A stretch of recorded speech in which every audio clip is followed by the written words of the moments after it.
they didn't find a single tool anywhere in this whole cave. Like, no like chisels left behind or no lamps or like oil lamp markings or any like things to light these things or anything like that. There's no real evidence left behind of how they would even go on about making it. I'm about to blow your fucking mind. Please. You know why? This was made by mermen. Just when I think you couldn't possibly be any dumber, you go and do something like this. And totally redeem yourself! Yo, what's up, Internet? Welcome back to another episode of Three Averagely Intelligent Dudes, and today we're discussing dangerous ideas. Really more old ideas today. We're talking ancient ideas today. Yep. So we're going to be laying out some different ancient technologies. This is going to be the first episode in a series that we're probably going to do where we talk about, different cool, awesome technologies that ancient civilizations had that may still exist, that we might be using today, or that have been lost to time. We all bring some interesting, fun ones, and we're going to jump into them and show them to you. Here we go. I still don't think they know what the fuck they're doing either. You know what I mean? Like, it's like when they keep building that Hadron Collider, and what's his name's like, I don't know if I'd do that if I were y'all. And they're just like, no, it's going to be great. It's been around forever. I mean, they've been doing this shit now for a while. They've been manipulating weather, colliding stuff. Doing shit. Large Hadron Collider. Like, that shit's going on. They're just trying. They're just trying things. You don't really know. Like, they call them experiments for a reason. They're experimenting.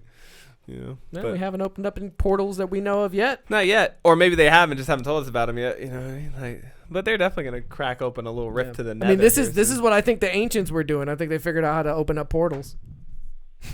I will 100% start with that. Buy start with that premise there. I'll buy that. Ancients opened portals. Either that they could see into and not affect, or that they could gather some sort of information from.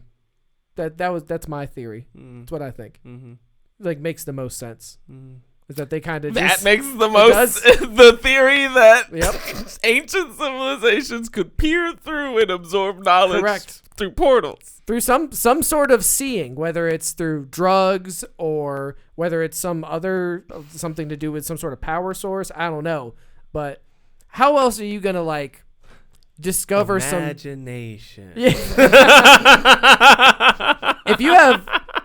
If you have them doing something unexplained thousands of years before anybody figured out how to do it, then how did they know thousands of years ago before anybody else figured out? See what I'm saying? Like it's like, okay, we figure out how to work stones in these crazy geometric shapes and move all these tons of stones and stuff. Okay, but then like 1,000 years later, nobody knows how to do that and they can't do it. Okay, so it was like the knowledge has always been there, because they were doing it before. So how did the knowledge not get carried down? Well, it's the same reason why we can't read those languages you were talking about on those artifacts that are just like, we don't know what it is because it's in some language that we can't speak anymore. It's like everybody who spoke it died. So everybody who knew how to move things, that's not really that. I mean, people die all the time. Yeah, like there's a handful of languages that are going extinct right now as we speak. So it's like, that's not like an old thing. Like, that happens today. Yeah. Like, knowledge shit goes away. Animals go extinct. Would it be fascinating to find out is, like, if we are better at preserving knowledge now than we were? Like, you'd like to think that we are because we have, like, data, Like, it depends on the time scale and what happens in it. Because it's like, at this moment right now, I'd say, because, like, things are kept, like, digital allows it to be, like, infinite. So it's not like if you burn enough of these books, then it's all gone, like it's out there on the internet, like it's being shared amongst this like network or whatever. But on the other hand, it does like the whole system has a very finite like fulcrum for fuckery, which is that it requires electricity. Right. So like as soon as electricity stops, all of it goes away. Right. And it's like who's to say if you were able to get electricity back, if all of that would still be there? Okay, so now I immediately think thousands of years ago they were just storing all this information on the cloud. And then that shit, and then the cloud disappeared. Yeah, and then they lost the access point. They lost the password to their Bitcoin wallet. Yeah, and 100%. Their crypto wallet's gone. Fucking screwed. Yeah. Now, fucking 1,000 years later, they're like, well, I guess we'll just keep our information on knots of string. Yeah, that's true. Wow. I mean, that must be why when like the medieval people were looking at like the ancient Greek ruins or whatever, and they were like, man, they're so beautiful, but we're not gonna even attempt to try to make our shit look like that because it must have fallen down for some reason. You know what I mean? Like, at least that's what I would think. I mean, it'd be like, hey, like, we don't know how they built these great looking things, but they're rubble now. So maybe, you know what I mean? Like, even though it looks really good, maybe there's like another reason that we should make our shit just like a cylinder with a cone on top. Yeah. And then, you know, with holes to shoot people out of. Like, just full, like the medieval times, I feel like, unless you were like, I'd have to see, like, some castles look ornate, but I have to imagine it, you have to imagine it in like the context with all the squalor and the filth and everything. Like, they were probably just these really utilitarian places, you know, like there's not, like, maybe the king had some ornate shit going on, but, you know, other than that, it's just like a stone monument thing. Yeah, maybe. You know, it's so hard when we get into conversations like this, you know, and I start trying to imagine past civilizations and just like evolution and all this stuff, and it just always seems so far-fetched to me that we get from those places to this. You know, like to where we're at now and like the things that we're doing, and I'm just like, this is it. Like it always pushes me further into the whole like matrix theory. In such a tiny amount of time. The switch on that we just started. Such an incredibly tiny amount of time too. Tiny. Because we have history going back to like Sumeria, like Babylon shit, right. like, but that's only like 2,000-3,000 years, 3,000-4,000 years maybe. It's not that long. Right. Like, we don't know, like when we start digging up shit that's from 12,000 years ago, holy shit, man. Like, or even like when you start going back like into like 1,000 BC, like that's lost to us. And it's only 3,000 years ago, and humans as we know it have been around for what, like fucking hundreds of thousands of years? Not as we are now, but I mean humanoid Homo erectus. Thousands of years. The split from our the ancestor that we have with apes, like chimpanzees and stuff, we split from them millions of years ago.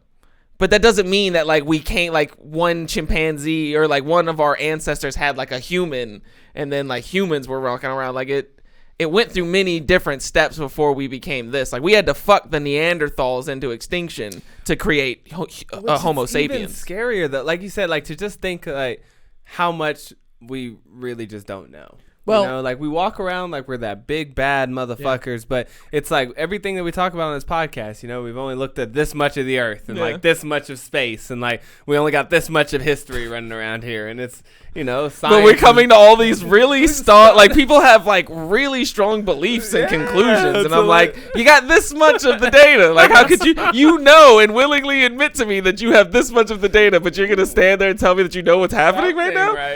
All of the things that are in this little bit of data is exactly what you need to tell me what's happening. You brought up Homo sapiens, and you're right. The Homo sapiens did fuck everything else into extinction, and we're like a super hybrid. That was about 200,000 years ago.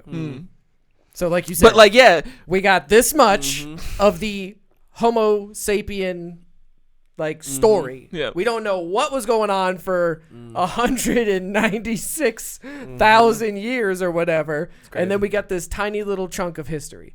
So, not to mention the planet itself has supposedly been around for like billies. Right? Billies. Not only that, but like I was just listening to this podcast not too long ago, and they were talking. They were like interviewing this. He was like an archaeologist or a paleontologist or something. He like studied dinosaurs or whatever. But he was talking about how mostly they talked about how like dinosaurs are more like birds than they are like lizards, and so like but modern media like kind of transformed our perceptions of them. But they talked about how birds, what eventually ended up becoming birds, split away from dinosaurs way back, like 60 million years ago when there were dinosaurs.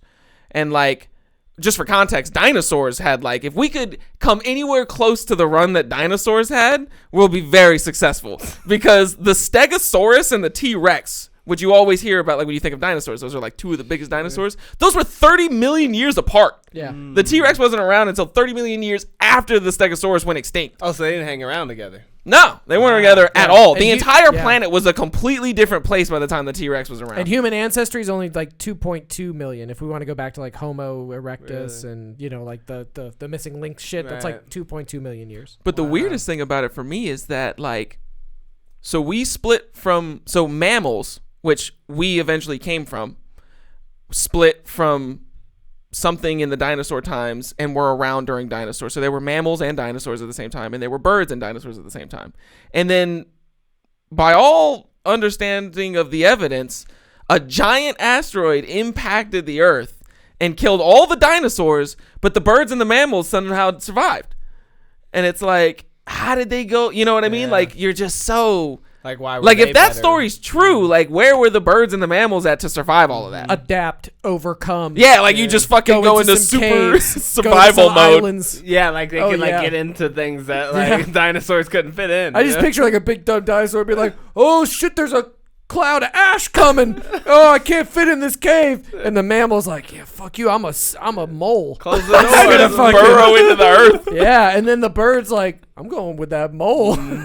Going in this cave, buddy." I wonder where they're getting these stories, man. Like, I wonder where this theory. I'm looking at rocks. You know, I gotta do That's some the more. funny thing is that they come up with all these sophisticated, well-detailed stories, and they're just looking at rocks. Hey, how'd we get oil? And we were just looking at some We were rocks. just digging in some rocks, and then we Digging in some and then we lit some of the rocks on fire, and then they exploded. Yeah, it's really, really fascinating. It's Fucking crazy. So, what'd you guys bring then? Like, you know, should we like round robin this, or anybody want to shoot off Well, their first one? Or I think we each have one, right?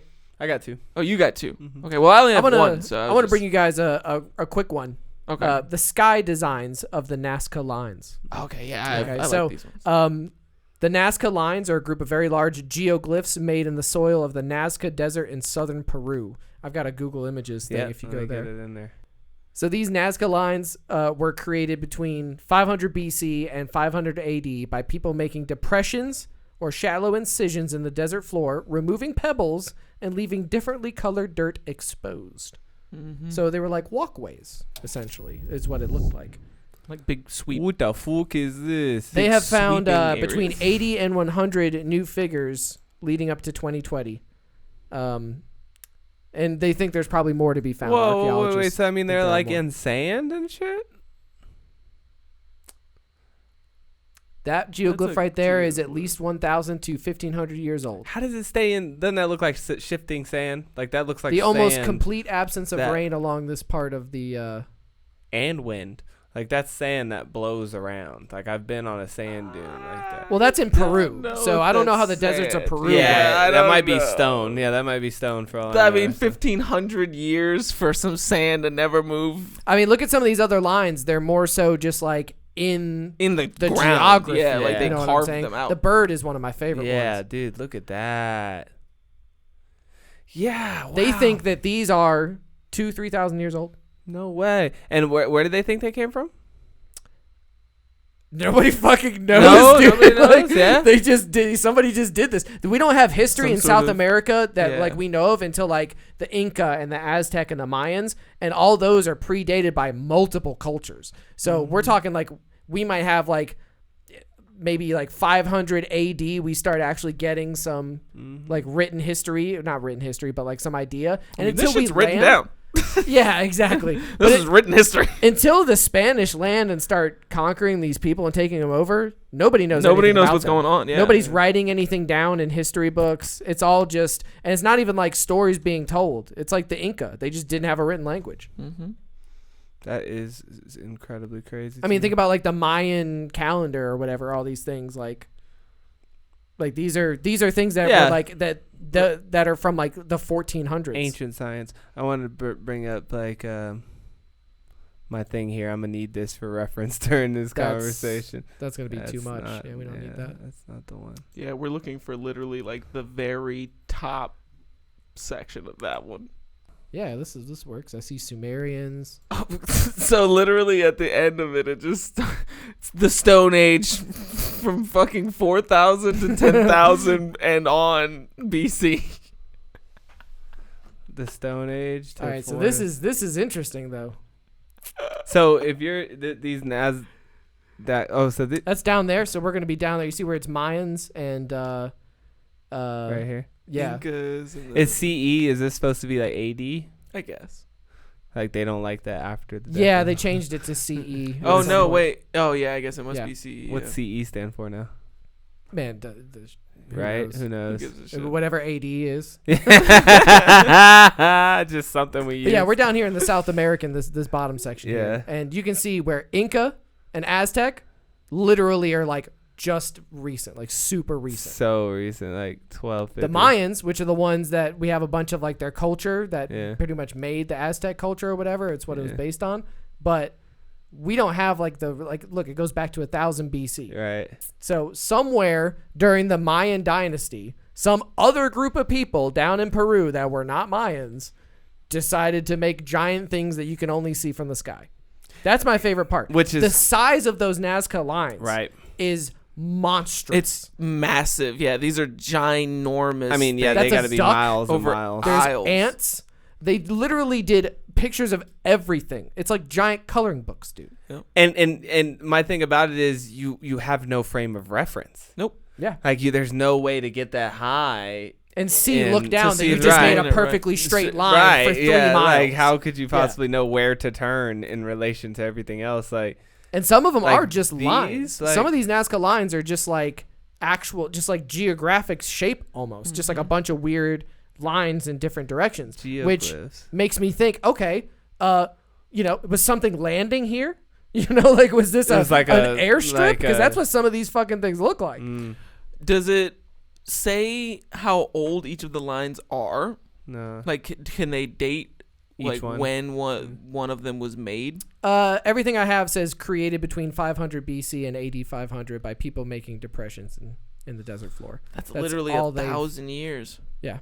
So over the course of 1,000 Well, that's what I was years- thinking. So, okay, so in the course of that 1,000 years, I wonder if they started with just like the lines, and then over time, maybe they got sophisticated enough to like calculate. Nah. I mean, why would look at it's an ant. Like, how would you start that? Like, how would you start that any way that makes sense? I mean, if that drawing were on a cave, that wouldn't look out of place to me. No, at all. I don't know. It makes But total sense. instead of being on a cave, it's miles long They and did can only be seen from That's the what I'm saying. sky. So Well- we're really just. I mean, there's two scenarios that we're talking about. Then here, there's the scenario where it's the same people who make the ones on the cave, but they somehow figured out a way to scale it up, or it's somebody else from somewhere else.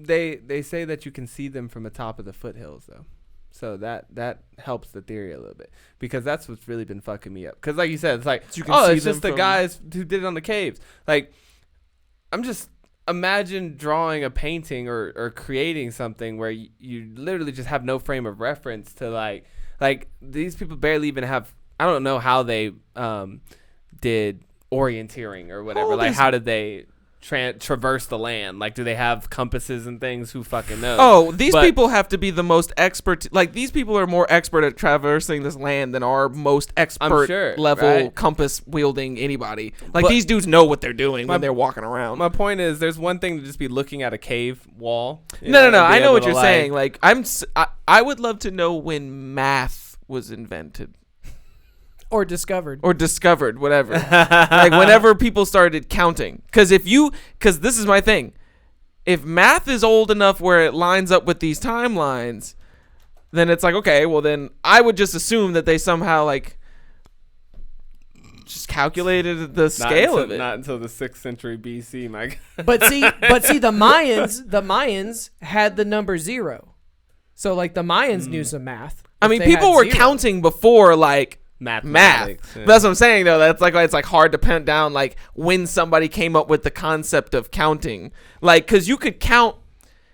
Ancient Like, if you Sumerians. wanted to make it a scale, like if you wanted to make it on a scale, all you'd have to do is count. It would just be a simple counting exercise. which I don't feel like would be completely out of the scope of somebody these ancient humans. The area of study known as the history of mathematics is primarily an investigation into the origin of discoveries in mathematics, and to a lesser extent, an investigation into the mathematical methods and notations of the past. Before the modern age and the worldwide spread of knowledge, written examples of new mathematical developments have come to light in a few locales. From 3000 BC, the Mesopotamian states of Sumer, Akkad, and Assyria, followed closely by ancient Egypt, and the Levantine state of Ebia began using arithmetic, algebra, and geometry for purposes of taxation, commerce, trade, and also in the patterns in nature, the field of astronomy, and to record time and formulate calendars. And also to build their pyramid as an exact scale replica of Earth. Very true. You need a lot of math to do you gotta that. do that. You're gonna If need you some- gotta And they're lined up with those fucking stars, Yeah. Orion's belt and shit. Like, You're gonna line up giant buildings with the stars that are the exact, like, it's a scale where like model. the sun comes in at this perfect time at the solstice and Yes. shit every year, on money. Like at 12 o'clock every day, the sun's gonna be perfectly centered right above this fucking. But to thing. build them as a scale model of Earth, you would have to know how big the Earth is, and they just did. How the fuck did they know that? You know, how did they know that? Especially when supposedly we used to think it was flat too. So Yeah, it's like, how if you did scroll we- down in my document to the very bottom, I have a quick little YouTube video that explains how the pyramids are literally a scale model of Earth. Okay. And that blew my mind because it doesn't make sense. Like, how could they know that? Giza Plateau, Egypt. The Great Pyramid is arguably the most enigmatic structure on the face of the Earth. The Great Pyramid is aligned to within 3/60ths of a degree of north, a more What? accurate alignment than any other structure on Earth. That's ridiculous. When you look at the Great Pyramid's alignment, it's aligned very, very close to true north when they built it. The Great Damn. Pyramid is not only perfectly aligned That's to the crazy, yeah. cardinal These fools points, is its Yeah. placement on the Earth is seemingly intentional as well. I also wonder what they mean by a If line, you though. pass a great circle from well, the what Great they Pyramid, consider the front is facing north, I guess. Yeah, like this face of the pyramid is exactly north, and then these are like south. Right, east, exactly. west. Yeah, it's like a perfect square, and the top of the square is facing north, Right. and that's east. And Which is true because they could have easily just like Canted it off-canted just it by a or little bit, yeah. anything. It So could have it's been like in any direction. the Like, fact that it would be a huge coincidence if like just throughout a randomizing of laying these stones, they ended up doing it perfectly on and the a lot on of the- coincidences are about to rack up if this is true. You know what I mean? and its ordinal directions, what you find is that these circles will pass through more landmass of the Earth than any other location on the Earth. You find that okay, wait. So Go back. Wait a minute. What did he say? So essentially, he's saying that like if you were to draw lines, like I don't know what kind of Emanating from the center If being the you pyramid. pass a great circle from the Great Pyramid through its cardinal and its ordinal directions, Okay. what you So it's find north, is south, that east, west. these circles will pass through more landmass of the Earth than any other location on the Earth. this feels a little coincidental to me. Okay, yeah. This one's a little Like weird. this one's a little weird Okay. to me because I'm like, how do you? But wait till we get to the math of the actual No, shapes and and I size. feel you. I feel you. My thing is like, somebody sat around one day and was just like, all right, well, let me try this spot.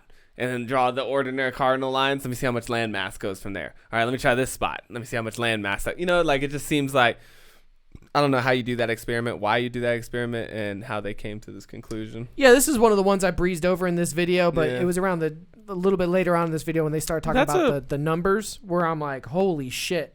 That's a fairly simple experiment to run. You just find, you would use the coordinates, the latitude and longitude coordinates of that spot, and then it's gridded out across the whole Earth, and then you could probably just plug it into a computer. Yeah, and that's what I calculate imagine. for It you. had to have So been a it's- calculator. Yeah, like you wouldn't do it by hand. You would just say, now calculate model. the cardinal directions and tell me how much land mass the Yes. lines pass over. But then also such an arbitrary variable too. Like, why? Well, is no, that it's important. It makes it, because the whole idea is that that whole part of the world shouldn't even know that there is an American part of the world.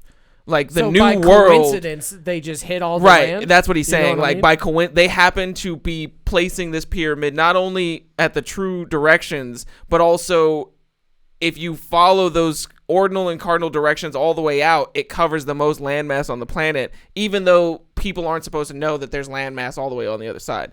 And so it's like an argument that maybe they knew about it.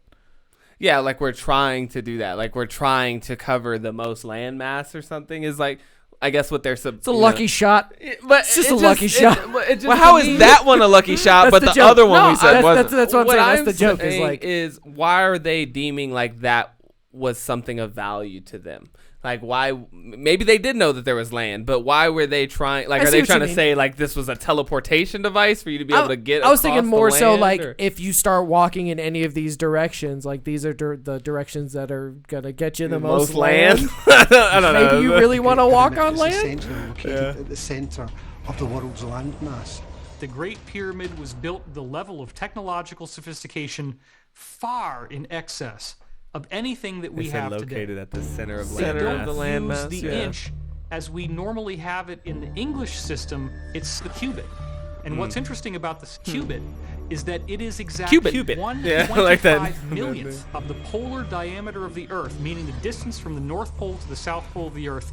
Chop it up into 25 million pieces. There's your cubit. It's perfect. So if you actually take the Wait, what? So a cubit, instead of using an inch or whatever, they were saying that a cubit is a measurement that if you add up 25 million of them evenly, it is the diameter between the two poles on the planet. And this is what the Egyptians used. They used cubits. Yeah. That was their measurement. And I 1/25 millionth of the size of the diameter of the planet. It's very interesting. It will be very interesting. That one will be very interesting to me if it's 25 million round number. Like I guess that is extremely coincidental. said it was They did perfect. say it's They said it 25 was million, yeah. But I mean, I was because at first I was just like, again, like these. Is that things, like a round number? We're or just is- like comparing arbitrary like things. They were like, okay, what could a cubit fit into?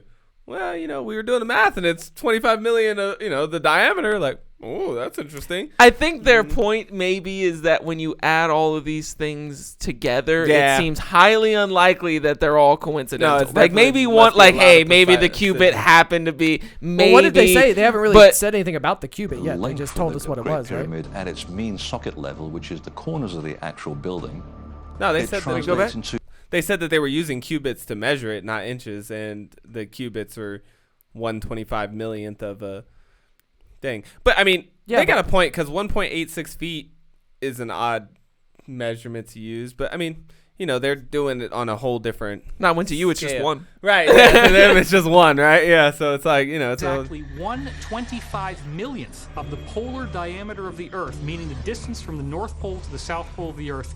Chop it up into 25 million pieces. There's your cubit. It's perfect. is that if you actually take the length of the Great Pyramid at its mean socket level, which is the corners of the actual building, it translates into 365.24 pyramid cubits, which just happens to be the Earth a year right down to a quarter day. yeah. The That measurements of the don't make length no and fucking width of the sense. perimeter of the Great Pyramid.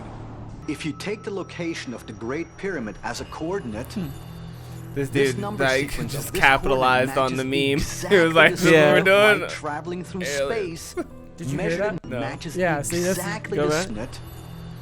This number sequence of this coordinate matches exactly the speed of light traveling through space, measured in meters per second. This is amazing stuff. When you consider the vast amount of pretty information crazy. about the Earth that's encoded into the Great Pyramid, you can't just dismiss all of this as pure coincidence. Yeah, that seems pretty. I will give them that. You can't like everything aggregated, right? Like it just doesn't seem. All very added up. coincidental. But I'll play the devil's advocate on this one too, and I'll say, how many data points could I pull from space and Earth? Like if you just thought space and Earth, how many data points could I pull? And then now how I many? mean, that's literally all the data points. That's all. And then now of all the data points that I could pull from the pyramids and like their size, their shape, their direction, their everything, some of them might add up. Some of them could like intersect. They I mean, They could. Right? It's not impossible. I mean, because like I'm just saying, to me, when I think of all this, I'm just like, okay, speed of light to longitude. Like, why do those things correlate? And maybe this is just something that we lost along the way. Like, they knew. They were like, you see, what y'all don't know is you can harness the speed of light if you just put something at longitude that equals the same meters per second. Not feet per second, not miles, but meters per second to this longitude, not any other form of measurement. The other ones I like better. Like, which one, though? The one where it's the measurement from corner to corner is the exact same length of a year down to like the tiniest thing. Like that's to me that's like, and there's 4 of them. Every 4 years, like the leap year thing, like, you know what I mean? Like the cycles, the lunar cycles, the thing that lines up, like, stop. And it's Orion's belt. And they're still only talking, I was about to say, they're still only talking about the fact, like, it's one thing, like, maybe, like, let's say, coincidentally, they line this pyramid up with all of these interesting data points about the Earth. They also happen to be lined up conspicuously. That pyramid and the other 2 pyramids right next to it are lined up with Orion's belt, like perfectly. So it's like, not only did they build the big one to all these specifications, but then they put 2 little ones right next to it to mirror these stars right above them, like one of the most famous constellations in the whole sky. And this shit is way older than we think it is, because if you look at the Sphinx, there's a great podcast with Robert Schoch where he talks about the water erosion. That fucking Sphinx is like 7,000 BC. It's old as shit. It was there before the pyramids. As shit. Yeah. And seriously, people are out here making crazy lion cat ladies with faces out in the middle of the desert like that. 10,000 years ago? Get the fuck out of here, bro. It's fucking crazy. Is it? It's like more like 12,000 years now, right? Like 2000, the 2000, 7,000. the 2000 that we're in now is all AD years. Yeah, so you would add that to the 7,000 BC. Okay, so 9,000 total. 9,000. Okay, I feel Yeah. So like the other interesting thing is that 12,000 years ago is right when that Younger Dryas impact happened. Yeah, so we had and we lost all the information about any of this shit. Yeah, we had the mega flooding. We had fucking like, right, the flood. We had a mini ice age. Yeah. We had all of this crazy shit happen, like fire and brimstone raining down from the sky. If you happen to live next to a volcano. Yeah, I mean that's where it kind of, my own theory blows up if it's precise. Like there's one thing to be said about like roughly 25 million, like if it's cubits and from end to end it's roughly 25 million, or if it was minus just, like 2 centimeters, if it was like like within 5 cubits or something, or like same thing with the circumference to top side. If it's like if it was relative, then I would be like, I think y'all are stretching. But if I find out, and they're saying it is, but this is also like a TV show, so I don't know. But if I find out that the numbers are precise, meaning like it is exactly 25 million cubits from south to north pole, and this thing is exactly, like you said, 365.242 days or whatever, like that shit's weird. Well, I mean, how much of a window would you give them? Like, I'd give them a plus or minus on quite a few of those things, because I mean, if I'm supposed to believe that it's everything they say. To get that close. But how the fuck do they know that our planet is a giant fucking sphere that is hurtling through that's 25 space? million cubits wide? How did they know that? I don't know if they did. Well, that's what I'm saying. Like we're making the assumption that they did this on purpose, and that's where a lot of other people like maybe they did. And I'm saying, like I said, if I find out to that level of precision, then I'm more willing to buy on the fact that they knew what they were doing. But what's hard for me is lacking the intent and motivation. You know what I mean? Like I just don't. I wish we knew what these pyramids were for. You know what I mean? Like if we knew what they did or why they, but some of these data points that they're pulling, it's just like, for what? Like why would I want not only should we ask like how did they know and how did they build it? Some of these we don't know. Like to move tons of stone, you have to have like ramps. Yeah, they've been talking. Some of the stones that are in this pyramid, like the one that's over like the king's tomb or whatever, is like a big famous stone. You would have had to have a ramp that would still be there today. Yeah. That would be 10 Bigger times than the longer pyramid, and bigger yeah. than the pyramid that would be going up to it, that you would have to then drag that one stone up. Paradigm. Crazy. Paradigm, though. You know what I mean? Like, they might be, if they are this advanced in math, same thing we just talked about, like longitudes to stars or some shit. Like, maybe they know some other way of doing things that we just don't be knowing. That's one of my favorite conspiracy theories, is they just knew how to levitate the shit. I've heard that. They could just chant and the vibrations would lift the rocks. It's interesting that people take it to a spiritual place, you know, because it could be magic. I'm not here to discredit. Oh, magic. I absolutely like, if think it was right. magic. You know, like if you leave it up to me, I'm going magic. It's magic. Like, I like magic, but for most people, they're not into magic and they Well, don't believe in like. For me, it's like magic is not ethereal really things. like magic to me is just Science. something unexplained. Yeah. So like, It's true. like okay, so for instance, the way that they put these pyramids, for example, together is magic to me because it's unexplained. Like, So yeah. that's just magic. Yeah, Like, yeah. yeah, I mean, like clearly it was put together. Yeah. So it's like, unless you believe it was somebody or something else, then you have to accept that human beings who didn't have any sort of like advanced technology whatsoever That we know put these things together that we know of. Yes. Well, because that's what. Well, it's hard to say because, like, I mean, advanced technology, but I just mean advanced technology in the context of our day. Like, so that way people know, like, when I say advanced technology, I mean, like, modern day technology then. Yeah. So, like, yes, they obviously had advanced technology because they built this goddamn pyramid. Like, you're not doing that without advanced technology. Yeah. But, you know, it's like paradigm, like Elon Musk, perfect example, right? Like, you do rockets for 30, 40 years or something, and then here comes a guy and he's like, you know, we can reuse these rockets. And you're like, what? Reuse them. What? No, we can use them again. Yeah, we're just going to build it like this. And then all of a sudden they go up and they come back down. And then you're just like, you know what I mean? Like mind blown. Now space travel's never the same again, you know? And then I in a sense, that's what I think about sometimes when you see people try to apply our common knowledge to these types of things, and they're like, they would have needed a ramp like a million times. And it's like, well, dummy, they didn't use a ramp. They used, you know, they had like levitation beams, Holmes. or you know, God, who knows? You know what I mean? Like they passed it up by like What they whatever, did something. was it was a big water system. So they Right, would yeah. construct. No, listen to this theory. This is a pretty good theory. I came up with this. I haven't heard anybody else say this. Let's see it. So what they did was they calculated the density of these rocks, and they calculated how much salt you would need in the water to make these rocks float. So what you would do is you would just build a big shaft around a block, fill it with water, and then the rock would float up. You just push it all through the hole in the shaft into place. I love the way that you applied your limited knowledge of science and things to that. That's one other way I could think of them possibly doing that. It brings me to one of the ones that I wanted to bring, right? Which is these things called the Longyou Caves. And so the reason I want to bring this to you in this context too, right, is, and I'm gonna source this guy's video. He's from the Wandering Wolf. Seems to be a cool little page where he goes around and travels and stuff. I'm gonna mute him here though, but he's gonna go through these caves, right? And Wandering Wolf Productions. So what's interesting about these caves is there's these gigantic caves that were made or that were found in China, and these things were only discovered in like 1992. So they're pretty fresh. Like nobody even knew they existed, you know, prior to like 1992. This dude's gonna go to them.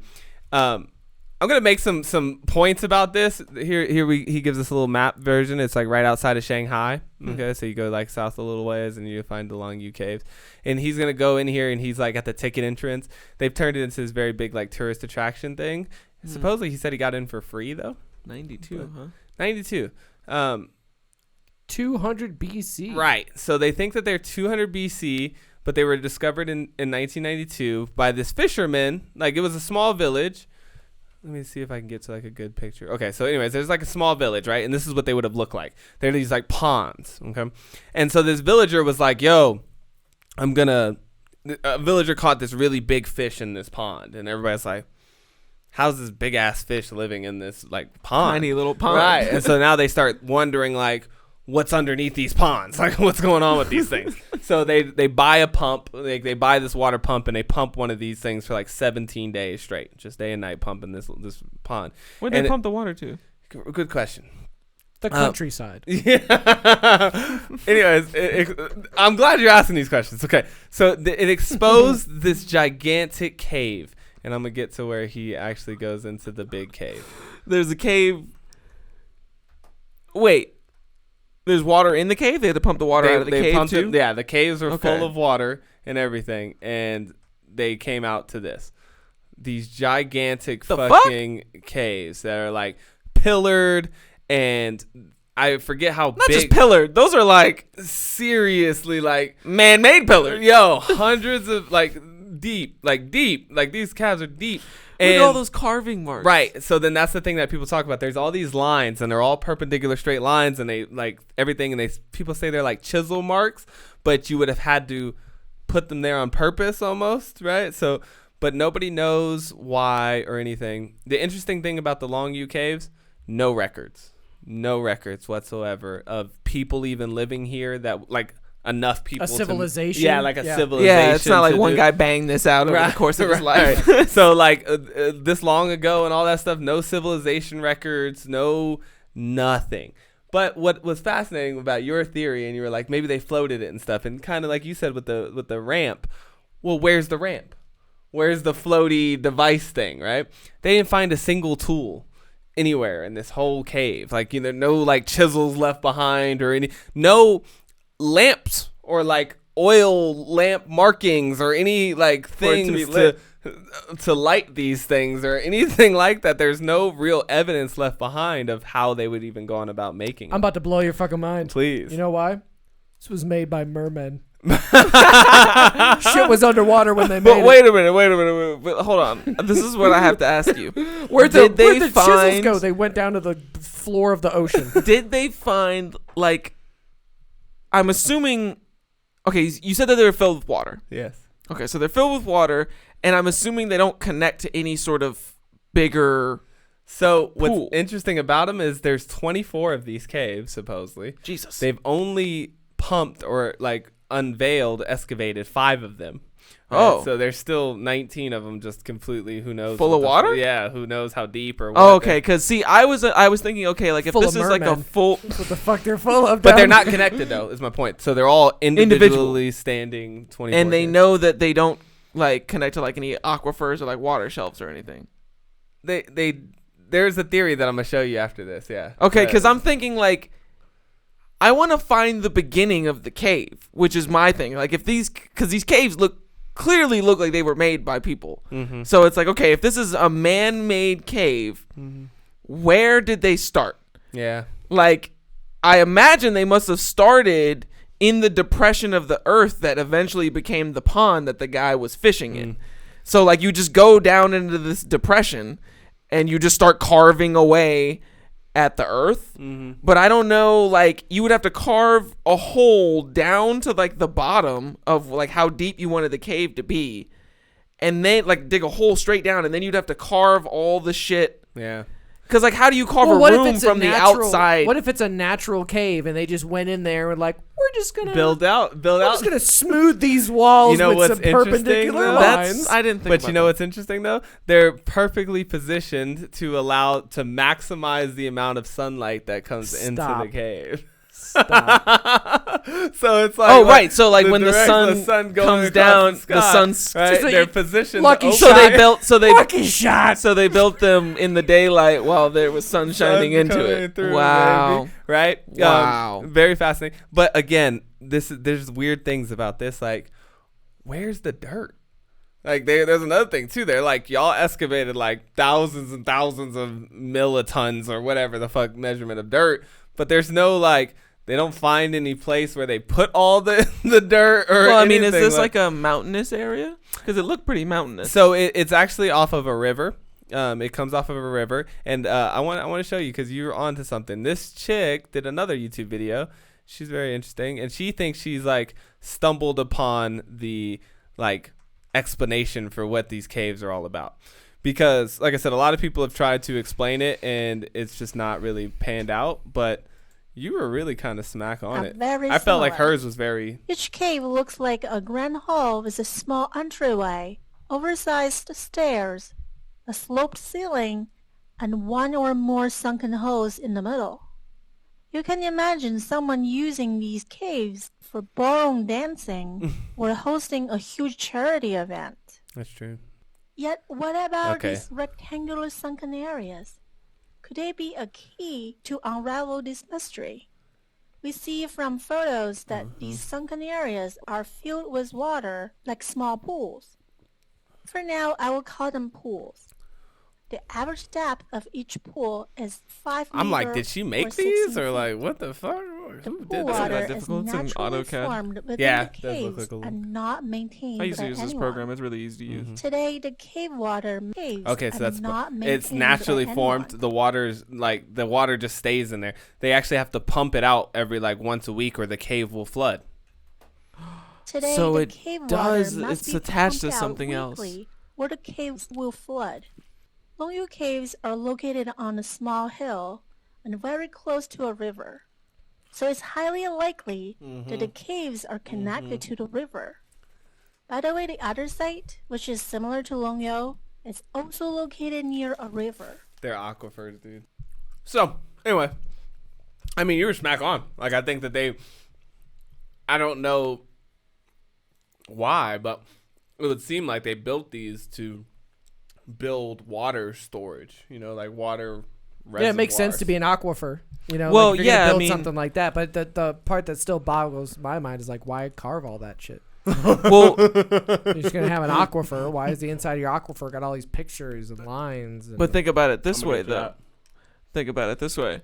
What if, because like the most practical use I can see for something like this is people live on top of the hilltop right next to this river. And they don't want to have to go down all the way to the river to get their water. They want to build like a well to come up to them. And they know that they can get to the water because it's flowing underneath the ground. So I imagine that they probably went into the depression, like I said, and dug these caves out themselves and connected them to these aquifers in order to give them access points. Like she said, the only way to get to them when they're flooded are these shallow pools where you would like swim down into them. So I can imagine them like where it's still full of water, digging like a hole. Like if you dig down into the ground until you hit water, and you start having water pool up in the then hole, you're like, all right, and then cool. you're like, cool, we got the water, and then Everybody you out. start digging your way back out, creating these caves on your way out. And like the way that they're sloped shows like the entrance is over here to the right side of the picture, right? Okay. So then that means that as the water fills up, that sloped thing forces it up to towards the hole where the entrance is. So I mean, to me, this looks like a really elaborate well system for some sort of large village at the top of this. You hit it on the head there. Some sort of large civilization. That's a huge, because there's like 20 something of these. That's a lot of fucking water. There's no fucking civilization. There's it's nobody fucking there going. who built these fucking wells. If you build 25 mega wells, and these aren't you're just a like big-ass one civilization. cylinder well. Like this is a fucking huge well, Yeah. and you need lots of water. My thing is just like you said, like where is the rest of the evidence? You know, and I get like things gotta perish, you know, and so only certain things, like, you know, it's not like all of ancient Egypt has been preserved for us, you know. Or anything, Nah, but I mean, I feel what you're saying, like, because like a when they roll up, civilization that big, like, when they roll up, it's hard to say because like they'll roll up on like a mass death event for buffalo or like a bison or whatever. Like it would be on the edge of some like short plateau cliff or whatever, and they'll find hundreds of these bison skeletons just piled up on top of each other. But then they'll go through and they'll find like evidence of like tools where people would like cut the buffalo, like the bison's throats and stuff like that, like kill them off if they landed shortly after the first ones. You know, the first ones die on impact, but now you've got like a cushioning of other bison to fall on. So they come around and they kill off all the injured ones, and they find broken off like napped knife blades from flint and stuff like that. So it's like, if you know what you're looking for, then that stuff might still be around. But the thing is I can imagine the tools would have been removed once they were completed because it was filled with water. That's true. You know what I mean? Yeah. this reminds me immediately, now that I think about it, of Göbekli Tepe, because you've got carved pictures telling stories and probably a history, and like look at all these images. Maybe it was purposely flooded. You know what I mean? In the sense of maybe it wasn't just an aquifer. Maybe they were using it and they were like, oh shit, we got to flood this. Yeah. Because with Göbekli Tepe, you had a giant compound with giant pillars and they just filled it up with dirt. They just filled it up with dirt and we're like, we got to get out of here. Yeah, like nobody knows why. Nobody has any idea why this giant hill in Turkey is just a buried fucking mega complex, but it is. That's true. Maybe we're looking at it the wrong way. Maybe they didn't. Maybe the caves were the civilization themselves and they were underdwellers or subterraneans. Well, because see, that's what a lot of people thought first. It was like training caves or like ceremonial halls, obviously. A lot of people thought it was like a place to like I'm talking hollow earth. And shit. I'm talking these are subterranean hollow earth peoples. I got a theory. Hollow earth people. What if it's a hoax? You know? Oh, like somebody came in here and made this themselves? Like, all right, going back to the beginning of this video, right? Like, this dude's going into this thing, the tourist center. Like, it's all well built over the top. Like, they have a whole it's like Jurassic Park in this bitch. Like, they got the counters and everything, which, they're capitalizing. But he's like, they're even building on top of it. He was like showing some of the things like, yeah, they're building all this out. Like, this and that. But they still only excavated 5 of these caves. Like, you think your number one main priority would be to like drain all the caves so you can start seeing like maybe what's going on and like what you don't know about the other ones. Well, I mean, you got to pay for all that. True. But I mean, it just seems interesting. You think people would go for that. Now, John, maybe they went and asked the Chinese Communist Party for some money to drain all the pools, and they were like, "Look, we'll let you drain a couple of them, but we'll see what's in there. But if you don't and find then, nothing, we'll see about it afterwards." And then when they drained them, they were like, "All right, we think that you've got enough here that you can start making some money from this place and drain your own fucking pool." Let me. The Chinese are secretive about this, though. There's multiple what people think are buried pyramids in China, and China's like, yeah, maybe. Yeah, you see what I'm saying? And they're like, why aren't you kind of took a excavating little bit. Why aren't you excavating these, China? And China's like, I don't want to. It's not important. It's not important to us. We don't want to uncover these pyramids in China that would blow up all these crazy theories or anything. How the Earth was made. I mean, maybe. I'm thinking it's more like the Chinese Communist government's like, who gives a fuck about history? I'm trying to rule. Well, especially when it comes to that history, maybe having some sort of religious connection, because they don't want that either. It's true. Maybe. As I was studying this too, I went on. I'm like, anything look funny to you guys about these images? I mean, they look really fucking good. They look really fucking good, don't they? And they're supposed to be full of water. Looks exactly like South American images from name your civilization. That shit looks like fucking like straight up from Machu Picchu. Just look it up in images so that we don't have to jump through this. Oh yeah, sure, but like, because I mean that's a dragon. Yeah, it's a dragon. He says it goes into the ground, so he's like maybe it goes. Anyways, I start to get little fishy vibes about this, and so.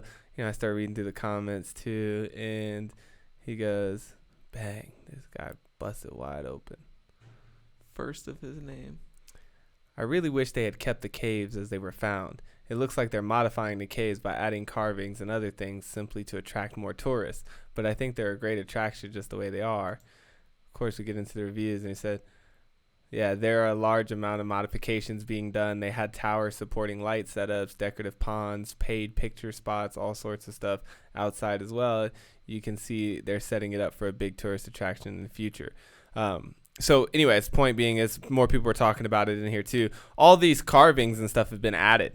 Like they're not a part of the original caves. Like they went in there and they were like, to spice these things up, you know what I mean? Like make them more interesting than they are. Like let's start adding like carvings. What carvings? Like the picture all these carvings pictures that you're or seeing, the actual chiseling of the cave. I think the chiseling marks are original, but like these cave pictures. That shit looked like it came from Naruto right there. That little cloud. yeah, you know what I mean? Like that's I was like that shit look like something you get at the gift shop. Yeah. Like, well, that's what I was thinking. Like as you played the video and the thing went down, I was like, I need to see some more pictures of this dragon because this dragon looked like some shit that you can get at like a China, like downtown Chinatown type shit. Yep. And so they've been adding it, and I just start to think, that's like, so whack, super whack, and I'm just like, yeah, that looks. Yeah, what the fuck is that? How are you gonna? Nobody was drawing that good in 500. Dude, yeah, BC, what in the fuck, bro? They did it on the side of that big ass wall. Why would they do that? Right? That's fucking whack. super whack. And so I'm just like, yo, what if this is just like a huge my whole outlook on this shit is totally fake now. Like, it's right outside of Shanghai. You know, they were just like, bogus. yo, we could just make a nice little like tourist spot, you know, because like where are all the, like I said, where's all the tools? I think what happened, I think my whole thing changed on this shit. Now I think now they caught this big ass fish, they drained one of these caves and was like, oh shit, there's a big ass cave in here. I don't even think the chisel mark. I think this is just a natural ass fucking cave. I think it was an aquifer. I think it had pillars. I think it was an aquifer. And they just carved it so that it looked like people made it, and then came in later with some fucking people. Like, that's a whack ass like. It's definitely man-made though. I don't give a fuck. Like you said, these columns, is some fucking these bullshit. pillars Yeah, stuff, like it's definitely not naturally occurring that way. Nah, but it almost just seems like you said, like it was like old ancient aquifers that they built to like are those water pillars or fishing or whatever. Is there a way to get a picture? Like, click on this picture on the left right here. See if you can make that bigger, because I want to see if there's like a crease at the ceiling where the pillars hit. You know what I mean? Like if the pillar was originally just like one really big piece of rock that, you know, funneled down and then connected to the bottom, and then they just carved it away into like a square, that's one thing.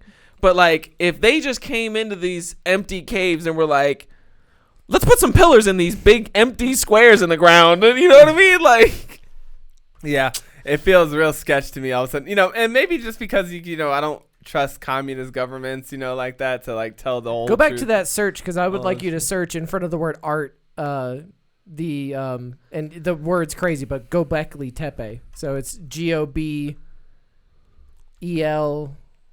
Gobekli, so Ekli or something. I don't think you're saying that. And then Tepe is Tepe. That's easy, but not the caves part. You can probably take that caves part off. But I just want to see the artwork compared. You know what I'm saying? Oh, okay. Let's go back to the art. Okay. Yeah, I mean, look at this. This is the art on the pillars of Gobekli Tepe. So this is what I love, that black and white one there. You see the one that's just the line drawings?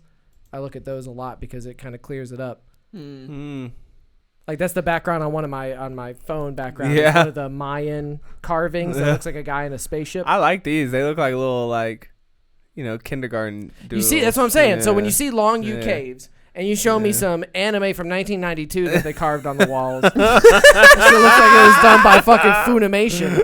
That looks more like what the fuck I'm talking about. When I think of like buried Neolithic technology. Yeah, for sure. That looks far more accurate. You know, and like I said, I don't know. Maybe they did just like, hey, let's just spice this up with some art or something, decoration. There's no way but to me, now it just feels like these whole caves were just like this whole shit's tainted China now. built. Like they just brought some bulldozers in there and like, and they were just like. I like how you took us on that ride though. You gave us like that suspended I didn't belief. take you on that ride. I went on that ride. Okay, well, like, I mean, you went on the ride, but first. you just took us on the ride too, because he took you on the ride in the video because you thought that it was like real at first, and then he's like, but then they added this art. I did all that. Well, he didn't figure it out in that video either. I just like I started to do my own suppositions. Is supposition the word? Your own. I started supposed. I suppose things. I supposed. Suppositions.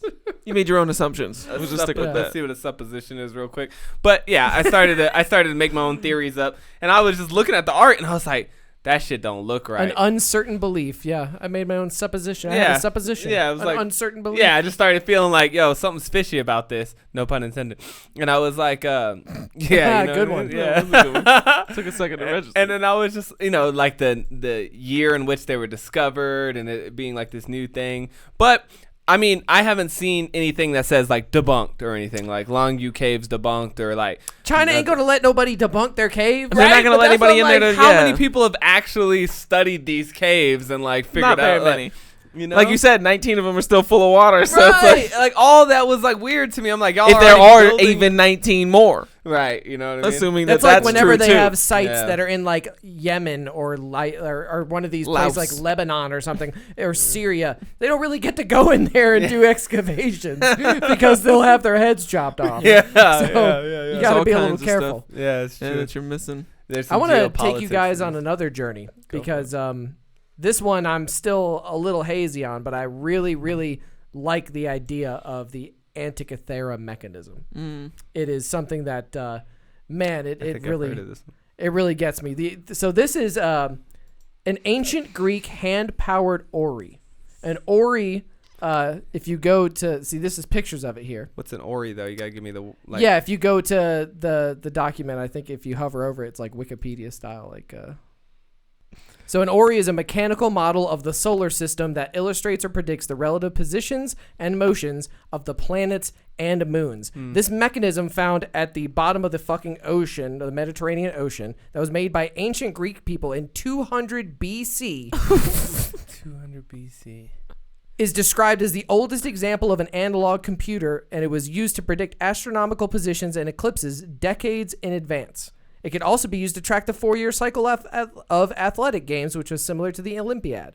This artifact was among wreckage retrieved from a shipwreck off the coast of the Greek island Antikythera in 1901. That's what it looks like. It came in 3 pieces. So this thing right here, in 200 BC, they were using it as a model of the solar system. They did not understand gear works like that and how to make these type of machines again. Yeah, like it's full of crap, but for like 1,000 years. Really? Yeah, it's like they so remade you would it. hand crank this. Oh no, and no. It would spin it. Yeah, look at this thing. They've remade it into how they think it is. There's pictures of it like fixed or whatever. If it would have been, yeah, it's in that one right there is what it. This is what they surmise that it would have been like. Using those 3 pieces, this is what they kind of figured out. It's like a clock of some sort. Yes. So it would have operated autonomously. I wonder what gets it to move and measure. Like I wonder how it moves. Because that's what they. Well, no, I think they said in the article we just read. It said that it was a hand crank. Oh, okay. So somebody just has to crank this thing all the time. Hand powered. Yep. Yeah, it was an ancient described hand-powered as the ori. old example of an analog computer.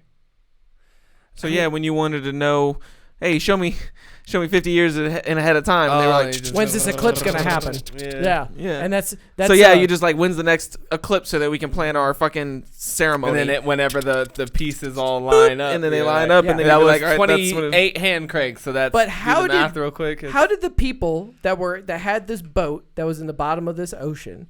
How did they have the technology to make clockwork gears like this in 200 BC when that shit didn't show back up again for another 1,000 years? You mean the gear, like actual gear, like no, but they did not know. This shit did not show up again for 1,000 gear years. work. Wow. So you're talking about something. It was like if you took a Rolex and brought it back to before they knew what the fuck a clock was, and they just found a Rolex in the middle. It would that's essentially what happened. They just dug up a Rolex from the bottom of the fucking ocean. Yeah, it's crazy. It's crazy. It's an interesting place to find it too. You know, like on this ship. Like I mean, like, you know, obviously ships would have a lot of like instruments, you know, like any other, like a plane, a lot of shit like or, that. you know, I mean, yeah. So you probably do have a lot of things to like navigate stars and stuff like that. But I mean, damn, like how many of these things are floating around at the time? Who is these people? It's Greek. It's the Greeks. That's what they Greeks said, are Greeks. smart. Those Greeks are smart. Oh shit! I gotta show y'all this. Oh, you posted. Was it you that posted it? It was you. It was the. It was what do you call those? Axis maps. Oh, a linear graph. Yeah, I guess so. But the one where it's like goth, nerd, jock, and Yeah. like all the. Yeah. Civilization. The first geared clock was invented in the 11th century. When's So the that's 11th? 1100 current time. 1100 current time. Yeah, so 1,000 minus 100 years. 1,000 to 1,099. Yeah. Yes. And then you got to minus another couple hundred because this was happening in like 200 BC. Correct. Yeah, that's weird. So I mean, that's. But again, I mean, you lose the ability to make geared clock. they lost the ability to make pillars that look the same. Yeah. Like they didn't even know how to build buildings the same. So yeah, like I'm not like it doesn't blow my mind that they lost the ability to make gears. They probably needed the gears to make the buildings for like their pulley systems and shit. So like I'm not like, yeah, they lost out. Like this is the thing that gets me. It's like it doesn't blow my mind. Like when you learn about how much is lost to history, whether or not we did it willingly with book burnings or whatever and trying to silence different opinions, but like We've totally just dumped shit from the recycling bin into the discard pile over and over throughout history. And it's just like, we still do it. Yeah, we're doing it all the time. You ever seen a leaked CIA file? Boy, they fucking. So it's like, I think that it's pretty normal for this kind of stuff to happen. Like, somebody comes up with the idea for Gearworks and they make these incredible instruments with it, and then that whole civilization collapses, and then a few hundred years later when a new civilization moves in there, they find it and they're like, the fuck is this? Yeah. Oh, there it is. This shit would have me dying. Those Greeks, man. Those Greeks are smart, dude. Well, it depends on which ones you're asking. Like, the Spartans are really jockey. But I think it's weird that they could do that. My thing is, again, mathematics, bro. Like, they were really on top of that math game far before we could really understand. I mean, or I guess we knew that they knew, but I mean, how much they knew is just fascinating. It's almost like humans are built with the innate ability to manipulate this reality. Like, we can really just, with the power of applied thought, you know what I mean? Like, we can just figure out any equation to this reality. The one thing that made me really start to, like, stop underestimating ancient people was when I started learning about foraging and, like, how dangerous foraging could be. For people that don't know, foraging is, like, the act of going out into, like, nature and harvesting plants. It's like hunting, but for plants. So it's like the same idea. You go out and you harvest these wild plants. So if you wanted, like, you know, honey, you would go and you would forage it from, like, a beehive, like, out in the world. Or if you wanted, like, mushrooms, you would go hunt for them in the forest or whatever. And so, like, through learning about foraging and how the process works, you just start to realize, like, oh, because people, like, it's so easy to forget that they didn't have the same kind of, like, time suck shit that we have today. Like, a lot of our time is spent on frivolous, dumb shit, you know what I mean? But back then, you only had so many things that you could think about, you know what I mean? Like, you could think about your environment, you could think about the stars, you could think about the people around you. That's pretty much it. Like, you didn't have a lot of things to occupy your time. Yeah, so, like, I imagine, like, back in the day, we know what was safe and not safe to eat because lots and lots of people were just walking through the woods, grabbing shit and eating it and being like, no, that tastes like shit. No, that's terrible. That makes my mouth numb. That one's good. Yeah, I like that one. You know, next day you're like, ooh, I don't know, something I ate yesterday made me feel really bad. And then sometimes you eat some shit and you die. And it's like, we've probably tried to eat everything on the planet, like every little thing we could, dirt, bark, like we just tried everything. And it's the same thing. Like, how do you figure out gears? You find two rocks and they kind of fit together and you just fucking fuck with them. But given enough time, you can figure out all kinds of shit. Well, see, now that's the part that fucked me up because I'm like, how'd they know this thing worked? You know what I mean? Like, if you're like, when's the next eclipse? And they're like, it's going to be 50 years from now or some shit. Like, how did you prove your math, you know? Like, well, I don't know if it was, I think that they're wrong when they think that this was there to predict. Like, it was fairly easy to predict them. You could watch the skies, like many different civilizations all throughout time were able to predict and set up their calendars around the movement of the constellations. I mean, that's the whole idea of a calendar. Like, we wouldn't have calendars without the idea of, like, observing the stars and realizing that the same shapes and patterns appear in the same parts of the sky at the same times of the month every year, and they go in a circle. So it's like, I think that, I don't know what they were doing with it. I don't know if it was predicting it, though, because I feel like they should have already been able to predict it. Like, there wouldn't have been, like, you would know, okay. Like tracking it. Yeah, exactly. Like, they were already tracking that kind of stuff. It's a bean counter. But the thing is, like, advanced bean counter. When it comes to tracking, though, a lot of these cycles happen, like, over hundreds or thousands of years. So, like, some of these civilizations. Which cycles? Mayan like calendar. Yeah, if you look at some of these calendars, like, they take in the, like, the tilt of the earth and shit like this, like things that happen on, like, yeah, things that happen on bigger cycles, like 100-year cycles. Well, I don't know if it's, I'm not exactly sure which specific cycles you're talking about, but I know that you could infer quite quite a bit from just rewatching the same patterns over and over again. So like if I don't know, I'd have to look at exactly what cycles you're talking about, because for some reason for me, like I just assume that they'd be able to, after observing it, they would just make a educated guess like we do. Like, okay, given the fact that for the last 30 years that we've been watching the sky and it does this every single year, I'm assuming that it will continue to do this into the future. And then maybe they can make some inferences about future cycles past that point or something like that. I don't know. But then what brings back is interesting, like John mentioned earlier, if they are tracking this data over 30 years, 100 years, whatever, it's weird that all that data could just go missing all of a sudden. I don't think it's like a, because you couldn't just be one person. Like no, they don't write stuff down. It's just like it's a verbal thing. So like you would just talk about it, and then it remains like the storage of it isn't from one person inscribing it on something physically. It's from the entire group continuing to tell the same stories to the new children. And that's the whole reason why like certain technologies and languages and stuff die, is that it doesn't get passed on anymore. And it's not like, especially for stuff that didn't have any sort of written code, there wouldn't be anything to go back and be like, oh, I can reteach myself how to speak that language with these instructions or whatever. I wonder if their chemists were sorcerers. You know how you always hear about like sorcerers and stuff in ancient technology and shit, or like ancient civilizations and stuff, where they're like, oh, we had these people who could do magic. I really, this thought started because I was wondering where their place was in a hierarchy. And I mean, you can maybe infer, because like people like Da Vinci and like all these great like inventors, Copernicus and all these like scientists of early, more modern like history were regarded as very high in civilization. Some of them weren't though, really. But my point is, I just wonder back in like ancient Aztec or Mayan type time, if you were like the smart guy, like you were the, I guess, essentially like the nerd, like I wonder if they were just like, shut up, you can't hunt. Or if they were just like, nah, dude, this dude can make a fucking hand clock, like that's crazy.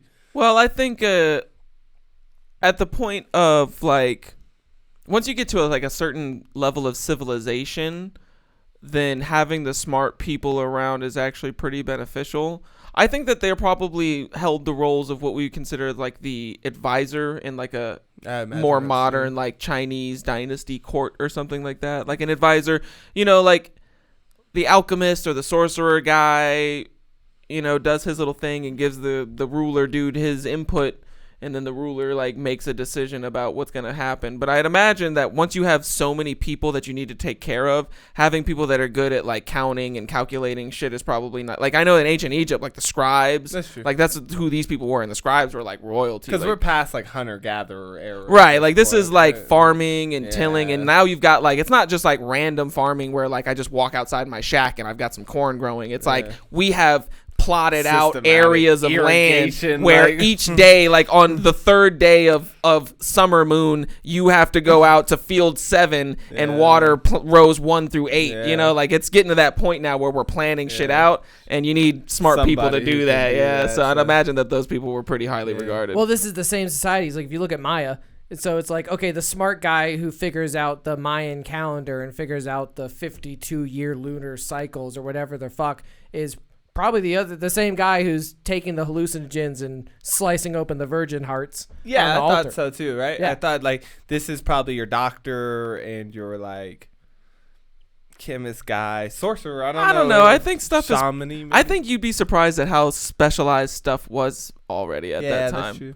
Like even all the way back in hunter-gatherer times, there was specialization. Like if you were like, there's people that were better like at endurance stuff, so that they would prevent, like they would have gone on hunts for certain animals, whereas other people that needed more strength would have gone on hunts for other animals. Or maybe you have somebody who's not really physically very strong, but they make the best weapons. So like you just leave him there to make the weapons for all of the strong people to use, or something like that. Like I think that by this time you're already getting to like pretty advanced, complicated roles in society. Like you have your religious advisors, and then you have your scientific right. Like I think it's a full blown society, you know. It's not like huts and like loosely affiliated groups and families and stuff. It's like we've all lived here for the last 50 years but type it's shit. also very interesting how they went about, like, now we have the scientific method, you know, or whatever. Like, we have very standard ways of being like, this is legitimate science. This works or this doesn't work. Yeah, exactly. Right. And this is another guy who just spit and cockamamie bullshit.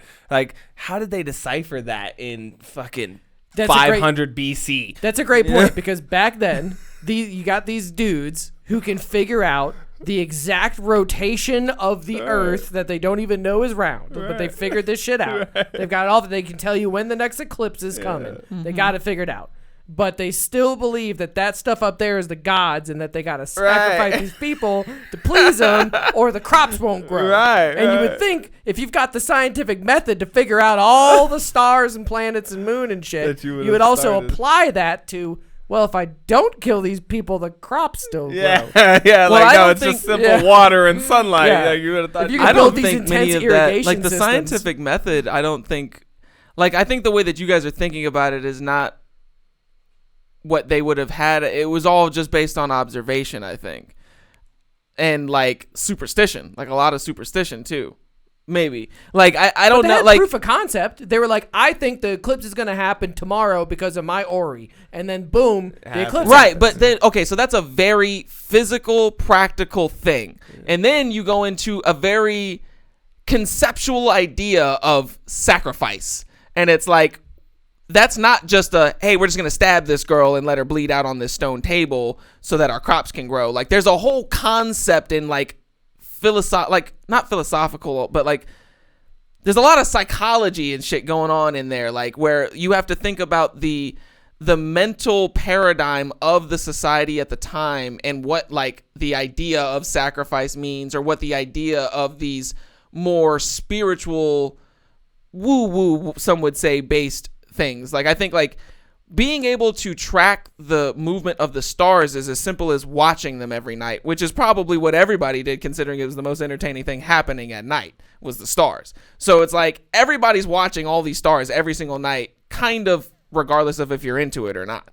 And so, like, I think over time you just start to realize, like, okay, the same things happen every time, but it's a totally different thing to be like, oh, I'm thinking of the best way to appease these unseen forces that I perceive as happening around me, which are the gods. They know the same real fact that I feel like I know now too, which is like, science is really good at explaining how things work, you know, but they're not explaining why they work, or like what, you know, like why is it a 4-year cycle, or why is this and that. And like, if you didn't get to pick the cycle, or you don't know how long the cycle runs, you're still kind of always praying to the thing that manipulates all the cycles, that it'll keep them going. You know what I mean? Like you said, I might have observed the sun come up and down for 1,000 years, but that doesn't guarantee that it's going to come up and go down again tomorrow. Like, I don't know if that just comes to an abrupt halt all of a sudden. Yeah, you have no idea what's behind all that. Yeah, like, so you're always still kind of trying to throw some legitimacy to like the thing that like controls all that shit. Which is why I think, you know, modern religions stem, as far as I understand it, all modern religions stem from paganism, and paganism is just the worship of natural processes in it, basically. Like, you have these, they become deities through story and stuff like that, but originally, like, you're just worshiping the sun, which is why, like, the story of Jesus's life is very reminiscent of the sun, which is like the dying and coming back in 3 days, which is what happens at the solstice, when it turns from winter into spring, which is like really awesome, because then everything comes back to life and your whole civilization is saved, aka the resurrection. The resurrection, exactly. So it's like you've been battling the darkness the whole winter because the nights are longer, the sun isn't out as long, it's not as intense, it's super cold. These are all things that are detrimental to your survival. And then the solstice happens, where the sun stays in relatively the same spot in the sky for 3 days, and then it starts to make its way back over, reversing the process, coming back into spring. And so it's like all of the meaning that it would have meant to them in that context, I can see why they would come to such profound spiritual conclusions about all of those things happening. And given that, I would say that it's like, I see all of that as pretty, like, that doesn't sound far-fetched to me when I think about it. Like, there's some things that I hear about from like the past or just in general where I'm like, that sounds highly unlikely. But for some reason, the idea, like, none of those things sound too complicated for those people. Well, here's a curveball for you guys. What if it's the gods the whole time? It could be the gods. What if they just prayed to the gods and the gods are like, all right, I'll bless you with this. Well, this is thing. why the human sacrifice thing gets so stuck on me. It's like, well, what you were saying about them all constantly watching the sky, like, I'm sure they had culture. Like, I'm sure there was, like, massive fire pit fuck orgies happening at the Mayan complex. They played that game where you throw the ball in the hoop. But there was some people but in the stars, Mayans I who mean, were like, obsessed. You could still see the stars, even though there's a fire. Yeah, but going. but the premise was the reason they figured out like that it 'cause keeps that's all coming they around had is to because do. that's all they did was just stare at the stars. And I feel like there were probably some astronomer type stare at the star guys in their culture who figured out all these things. But in that same culture, you've got people who are like, that sun's not coming up unless we kill these virgins. And it's just so strange that you have these very scientific, mathematic-oriented, figure out all the rotation guys. And they were like telling the shamans, like, yeah, if you want it to come around again, you're going to have to slaughter some people on that stone pillar. Well, because that's the thing that I was saying is fascinating about that time is like, even if you have an idea, even if you're like, guys, we don't have to kill anybody anymore. Like, it's just sun and water, you know, and that creates the crops. They're probably like, kill this Kill man. that guy. Kill that guy. Blasphemy. Like, you're talking. And on top of that, here's another you layer. shut your fucking mouth. Here's another layer. They were like, hold on. Let me take some DMT. Now I'm going to kill that guy. You think like they had DMT in 500 BC? They were literally every one of these human sacrifice rituals, the shamans were taking hallucinogenic drugs. How far back? Ayahuasca. It goes all the way back. Look up Mayan. The whole idea, like, Mayans go back to what? You do realize that, like, 1000 BC. Like, these are, like, psychedelics are Plants. really old. Yeah, they're plants. I mean, they're well, also, like, you know, like, the story of, there's, like, a whole theory that the story of Christmas comes from these very particular mushrooms, like, near the North Pole called the Amanita muscara, which are these red mushrooms with white circles, and the reindeer would eat them and trip balls underneath big pine trees. And so it was, like, this present that you would find underneath this tree, and then the reindeers and everything. So, like, they think that Inuit people might have, or not Inuits, but whatever the native people there in that area, it might be Inuits, but I could be wrong. But basically that they witnessed these kinds of, like, things that would happen, because apparently reindeer really love those fucking mushrooms. And, like, they go back there every year. They only grow around, like, Christmas time or something like that. So, like, at this time of the year, these little gifts show up underneath these big pine trees, and they trip fucking balls that make you feel like you fly. That's very fascinating. Yeah, right. And that's how, and I imagine that's how many people found many of the, like, harder to imagine discovering foods, like honey. Like, I imagine the actual discovery of honey must have been a person looking at a bear tear into a beehive and eating something out of it, and he must have been like, there's something in there. There's something other than those flying things in there. And so, like, I think it's probably the same thing with the reindeer. Like, fire. Yeah, like, fire was most likely. It was something that you felt like you come across and you're like, whoa, what the fuck? Yeah, like, and then you pick a little bit of it up and you burn the shit out of yourself. It spreads, and then you're like, we can make this shit. I know we can make this shit. We're just like put our little noggins together. We'll figure I found a great study. The evidence for the ancient ritual consumption of psychedelic plants and their influence on human evolution is partially substantiated by the converging evidence reviewed here.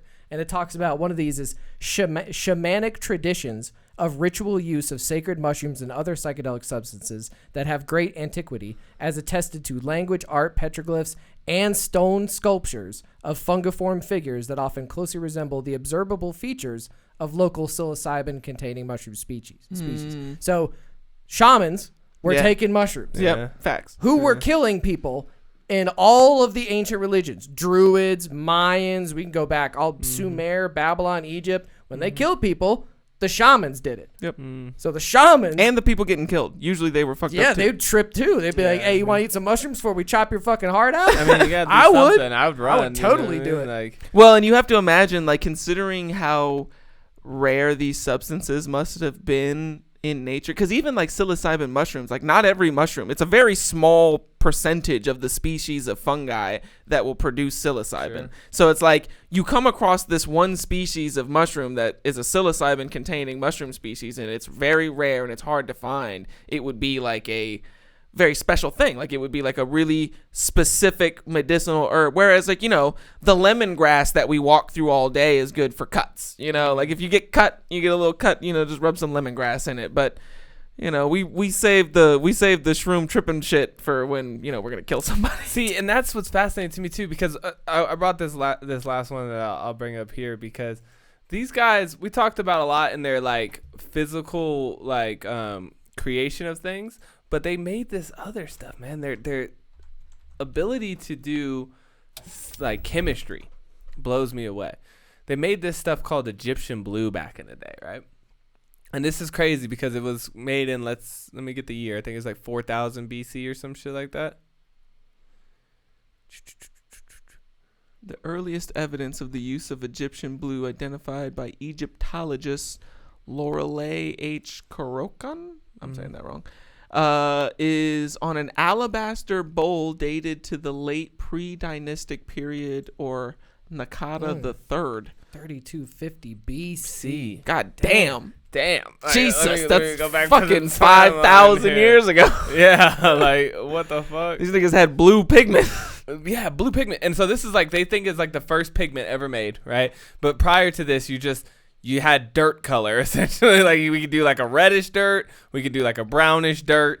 Maybe like a white type of dirt, if we do. But the idea of having like a color like blue or like green or some shit was like, nah, there's no such thing. You can only do it if you had like lapis, and lapis was like really expensive and like hard to get. This is another thing that you talk about, John, where it was like they knew how to do this in ancient Egypt, and then for like 1,000 years or like 2,000 years or something, they just forgot all about it. Like nobody knew how to do it anymore.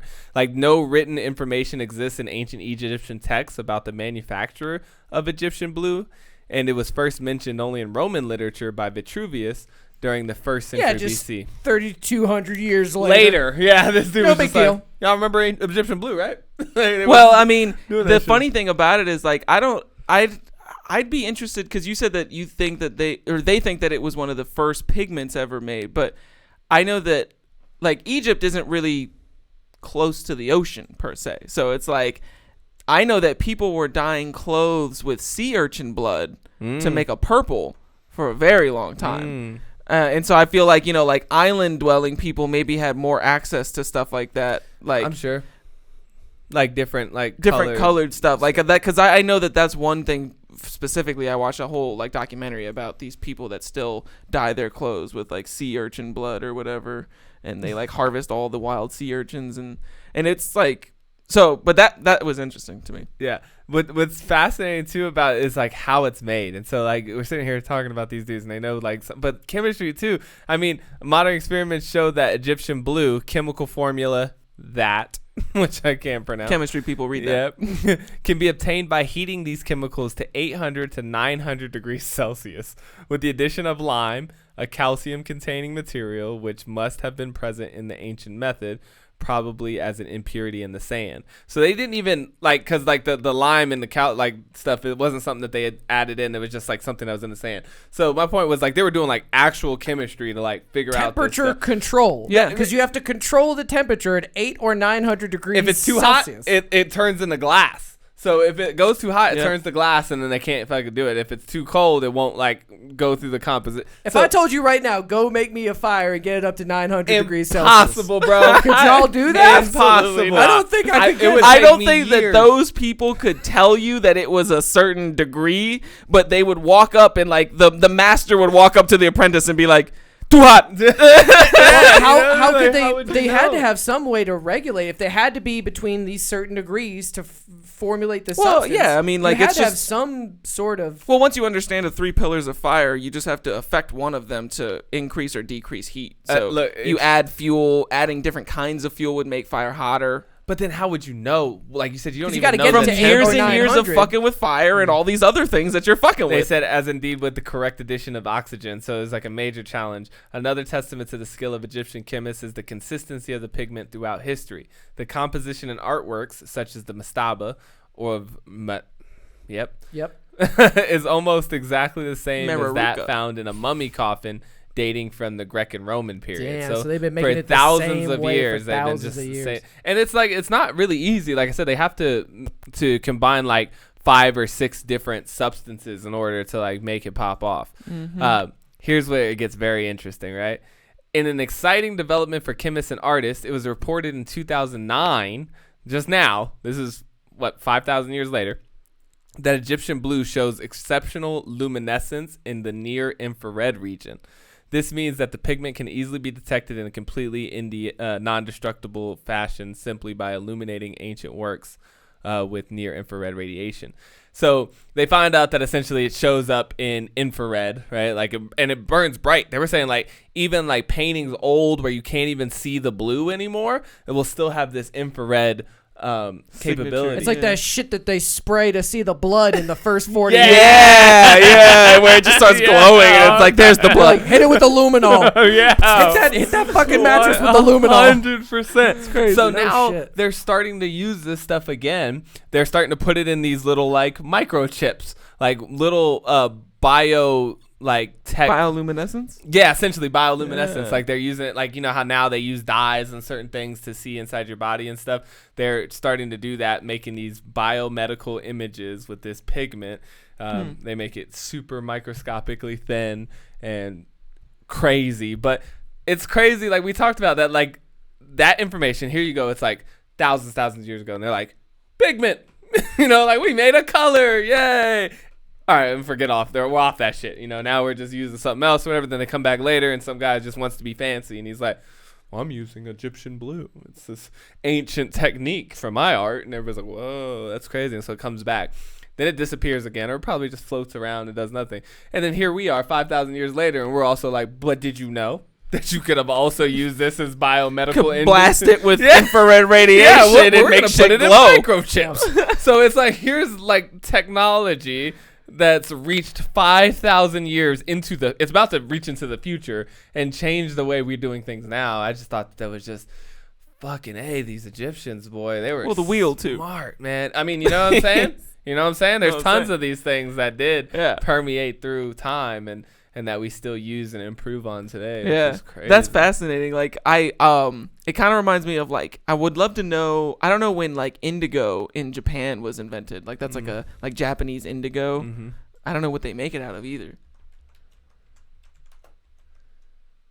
Well, so they, like I said, they did say that, you know, they were like history. That you could do it with lapis and stuff like that. It was just the problem was that like lapis wasn't widely available for Egyptians. 800-year history. It's not even close.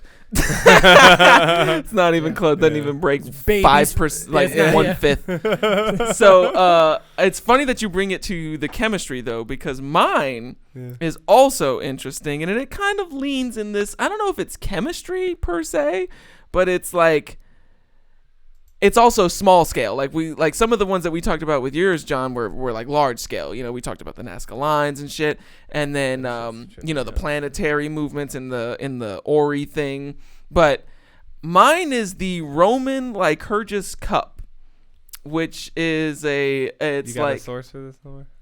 It's still in the Instagram. You might have to scroll through it. Basically, it's this cup that they found that's made out of glass, but it's this special kind of glass that when light shines through it from the back, it comes as green. But when it shines through it from the front, it's red.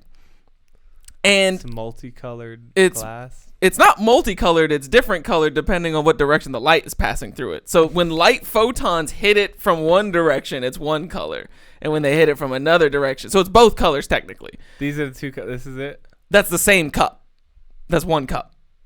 And one of them in the picture on the left, the light's coming from the front of it, and from the back, or from the right, the light's coming from behind it. So when the light shines through the cup from behind it, it shows up red. And the way that this happens is apparently okay, so first of all, I'll save the glass part for later, why it's two different colors. First of all, it's called a cage cup. And what you see here is like, even though it's the same material, the carvings around the outside are also glass, but they're not connected to the actual cup in any way. So the cup was actually really thick, and then somebody came and carved away this these pictures and then carved behind the them. pictures. Yes, the pictures do not touch. That's why you can see shadows. So they're separate pieces. They now, are separate pieces but of glass. it was made from one piece of glass. Yes. And how do you carve glass? Well, with really small sticks, I assume. I don't Same know. way those people in Peru were making those Hotel.com H blocks that were 160 and the tons perfect in spheres. perfect fucking 90-degree angles. Yeah, like, they just did it. with Okay, little they just- fucking sticks and rocks. Time and labor. Of Some course. copper alloy, a couple fucking hammers, you make it work. So yeah, that's the first thing. Like, not only did they... How old is this cup? I can't remember exactly. It's from the 20... Oh, it couldn't be replicated. Did you not find my sources in the... This is from Instagram? your sources. Take us straight here. There should be another one. Okay, Yeah. the Wikipedia. 4th century. So it's AD. Yeah. So it's like- not as old as some of this other stuff. Still. About But 1600 years. The Yeah. process is it's look at that. ridiculous. To make the glass multicolored, what it does is, so that's no flash, right? So that's like from the ambient light coming from the window. And then when you put the flash on it, it's green, like jade almost. That's wild. So to make the glass do that, there's one of the, if you scroll down in the Wikipedia, it'll tell you like how it's made. Or actually, there should be a video in there too where a guy talks about it. Is In this my the video Instagram. that we were just on. Oh, it might be. I didn't know that was a... Lycurgus Cup. Lycurgus was the lawgiver of Sparta. Lycurgus wanted the Spartans to be tough. And so he banned wine. And here is the god Pan punishing him by having vines attack Lycurgus for his sin of outlawing, the sacred liquid. Dead ass. But the interesting part here is that even back in the 1600, like if you try to take Prohibition was alcohol, not working. they're Yeah. not fucking with that shit, no this is matter a where. snow cup. You start trying to take away bread and wine from people and they If you freak the shine fuck light out. from the front, God's it's gonna be kill you for green. this. Yeah, If you fuck shine you. light from the back, it's going to be red. This is achieved through very finely ground particles of silver and gold at the nanometer scale, mixed in precise quantities into the glass itself. When this In a cup- before this colloidal, cup was found, it's in a colloidal pattern. So not only is it's not just distributed mixed Like they in didn't with just, the like, throw glass. it in there. No. It's laid out in such a way in the glass as it was Salt Bae being that- filmed, as it was being formed, that it's, I can't remember what like the definition of colloidal meant, but it was like they were equidistant from each other throughout. They were equally dispersed throughout the substance, which means that it's each particle that's a nanometer or whatever across is equally apart from every other, from the one next to it. So they're evenly distributed throughout this glass. And they did this without microscopes. Yeah, Like how do and you so- even know that you have anything? They came up and needs more nanoparticles. It needs 3 more nanoparticles of silver. So like a colloid. Has a dispersed phase and a continuous phase, whereas in a solution, the solute and solvent constant. Bro, we acting like we understand these motherfuckers. This is some big brain chemistry shit, dog. And so like the whole thing about this is that Hold on, everybody let me read today. this. A colloid is a mixture in which one substance consisting of microscopically dispersed insoluble particles is suspended throughout another substance. However, some definitions specify that the particles must be dispersed in a liquid, and others extend the definition to include substances like aerosols and gels. Makes perfect sense. Wait, read this line. Oh, here we go. The term colloidal suspension refers unambiguously to the overall mixture, although a narrower sense of the word suspension is distinguished from colloids by larger particle size. I don't know any of that. I mean, it's okay. They're particles. This suspended makes in perfect liquid. sense. This makes perfect sense. Some colloids are translucent because of the Tyndall effect. Oh, Of course. The scattering of light by particles in the colloid. Duh. That makes total sense. Okay, so the Tyndall effect must be what's happening in the glass. into the Lycurgus So Cup. the general consensus amongst all scientists today is that they did this by accident. No, Is bullshit, their idea, that basically their hypothesis is that it was so funny. This is their hypothesis. Their hypothesis is that in the same room where the glass for this cup was being made, they also had other guys grinding gold and silver into fine aerosol like dust that was floating through the air, Yeah. and then it magically ended up in this glass in a perfect ratio to make this perfectly awesome cup. I could kind of see that though. I cannot see that at all. I don't see that at all. You're me to tell me you're in a room with so much gold and silver dust that it can make this glass like this, but you can still work? And then you finish the glass and you're like, why is it doing all this color? Look at all this color shit. It's the colloidal from the gold and the do silver. You not make other plates, silverware, things like that from gold and silver? I guess you do, but Like, you don't you don't do it by grinding them into dust. How do you make it though? How do you make gold plates? By melting them and putting them in a mold. Well, my point being is you do something to it, right? It could be like anything, like you know, and I know it's not wood, but I'm just saying, like when I'm woodworking in my workshop, fucking sand and dust gets all over the motherfucker. But why would they be doing it to gold? This is great. Your theory, I love this. The glass makers may not have even known that gold was involved. Right. Like, get the fuck out of here. What do you mean there was know that there was gold? There's just fine gold dust in nanometers of gold dust floating through the air. It's easier and to, it gets it's in this easier bucket. to explain that they knew that they were manipulating nanometers than it is for it to be that they just accidentally got gold. No, I think that not that they were in manipulating nanometers are a really technical, sciencey sounding word. They knew that they were grinding gold and silver down really fine and pouring it into some glass. But you can, really fine at a nanometer, you can't even see it. So how do you even know that there's gold and silver in there? I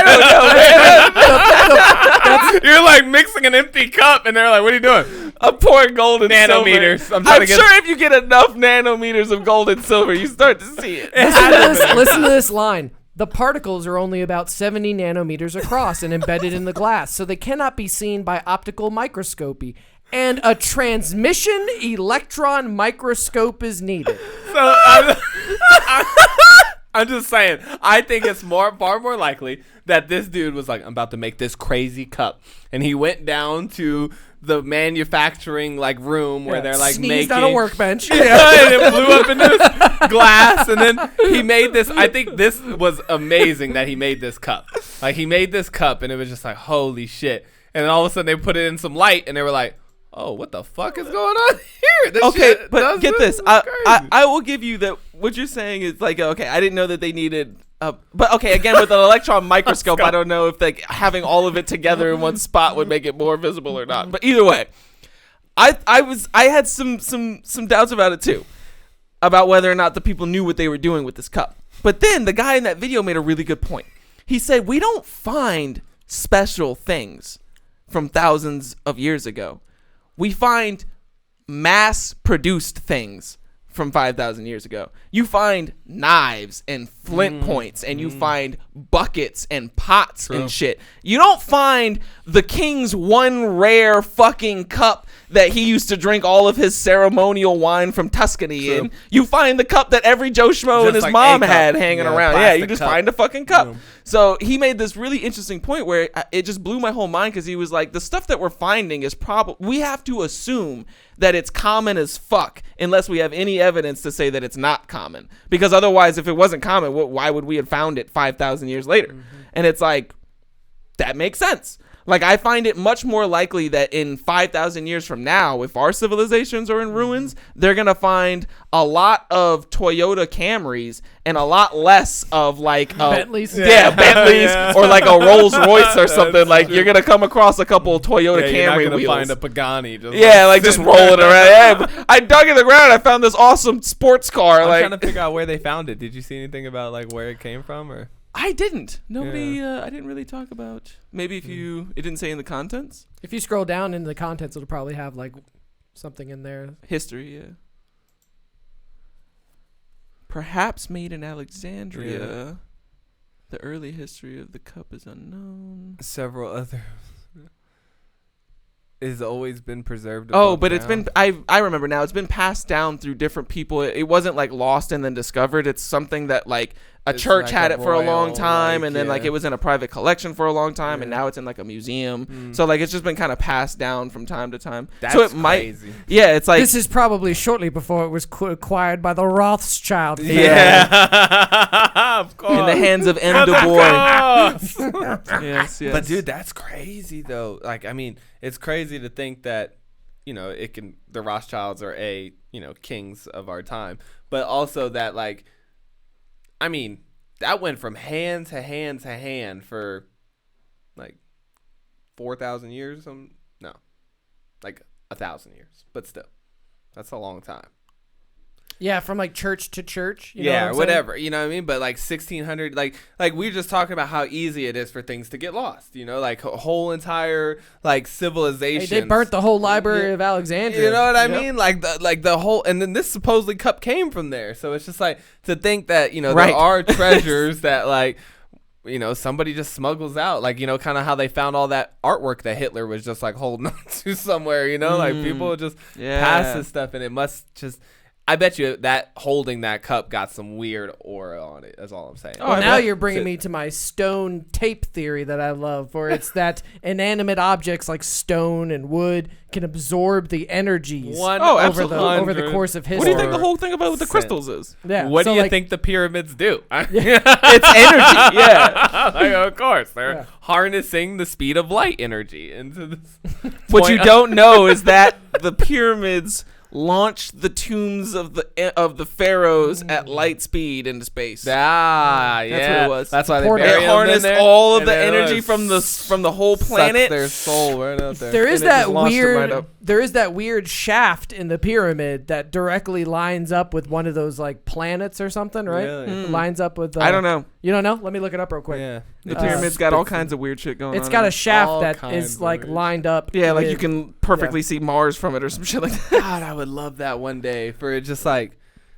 I think they played this in Transformers, but like yeah, like they tear it open and it's some like, sort of sun harnessing machine. Yeah, like it just like finally like the rocks just start tumbling off the top and it like opens up and it's like Independence Day where it's just like this super laser beam just comes shutting down. In the Great Pyramid of Giza, there are two narrow shafts in the north and south walls of the King's Chamber.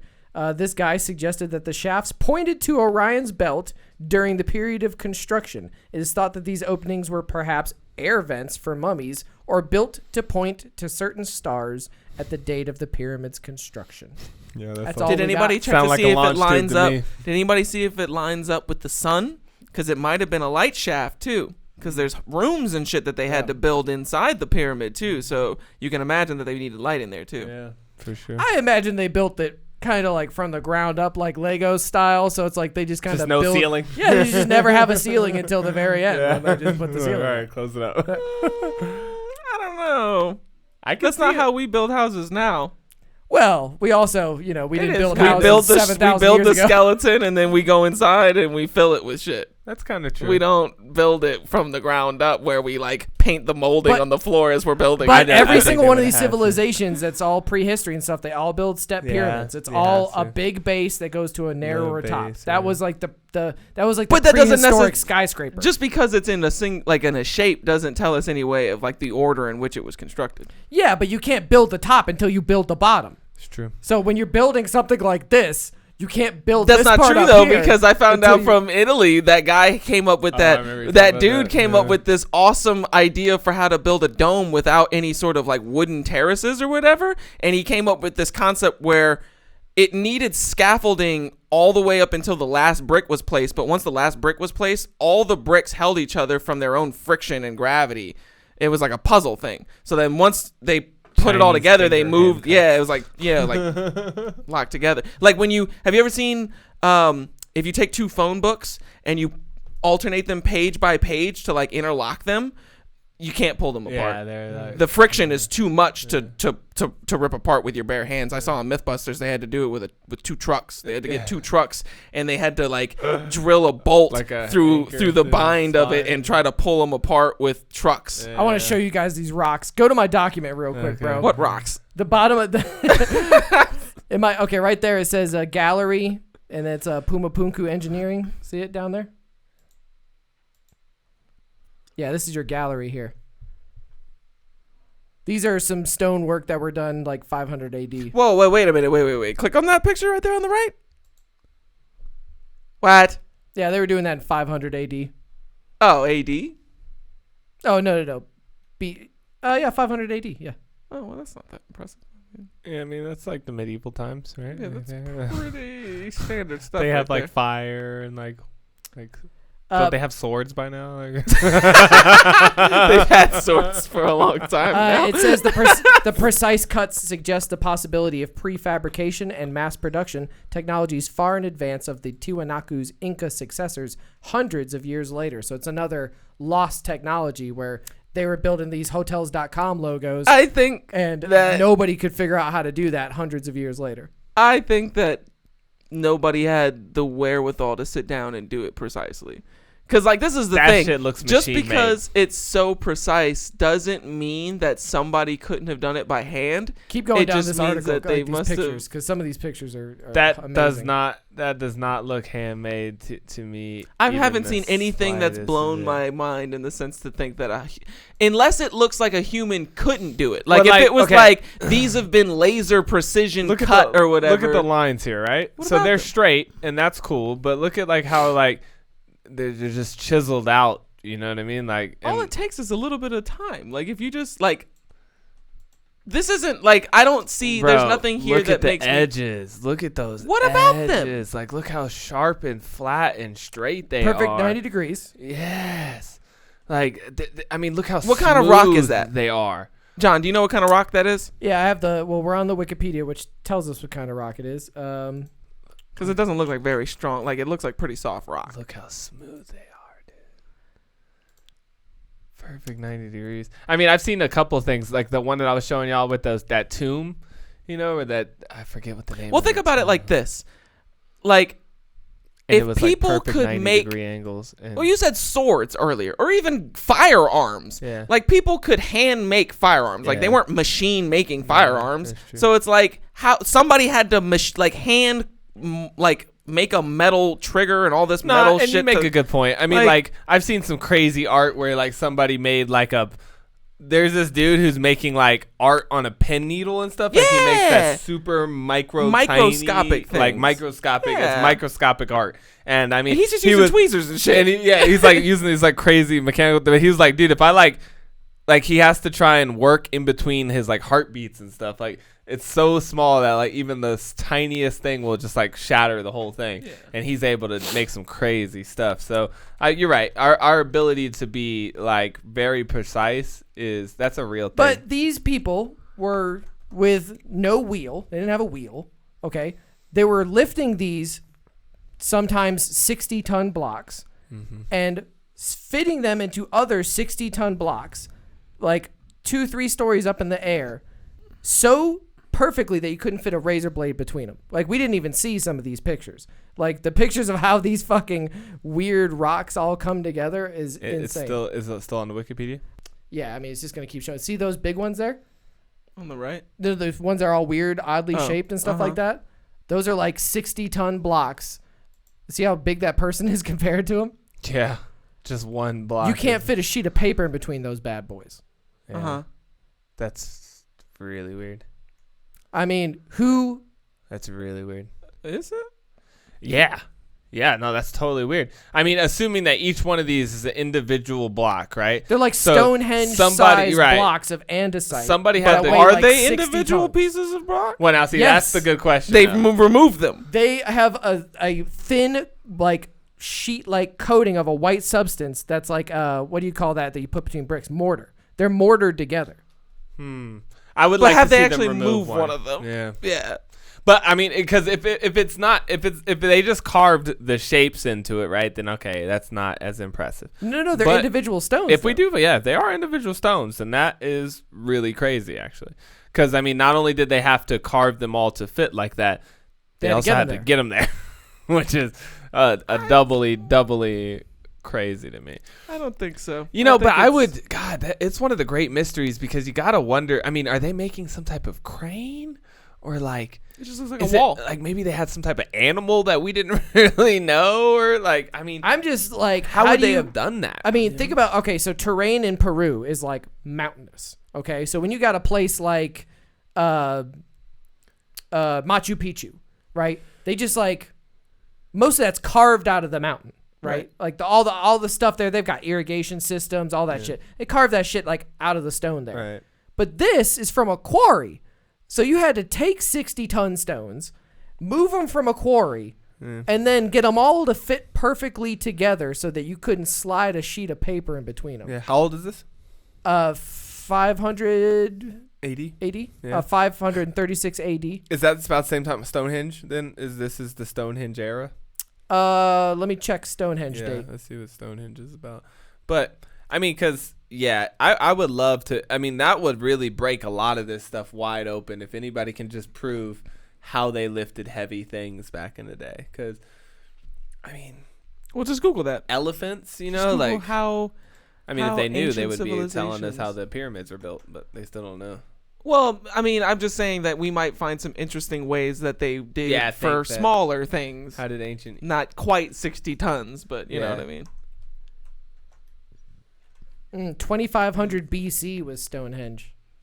That's a lot. Way When? way before 2500 2500. No way. It was I gotta 3,000 go years back to my before Puma timeline. Punku. Yeah, so I they've gotta been moving big stones for quite some time. Where's my Not to timeline? mention the Easter Island heads. Those things are massive too, and they're made out of rock that aren't in that island, aren't on those islands. So they must have brought them there. 2500 BC, like the dynastic Egyptians, the Assyrians, Sumerians, like, I mean, you'd think it'd be in the Stone Age. Kind of all about these punny jokes today.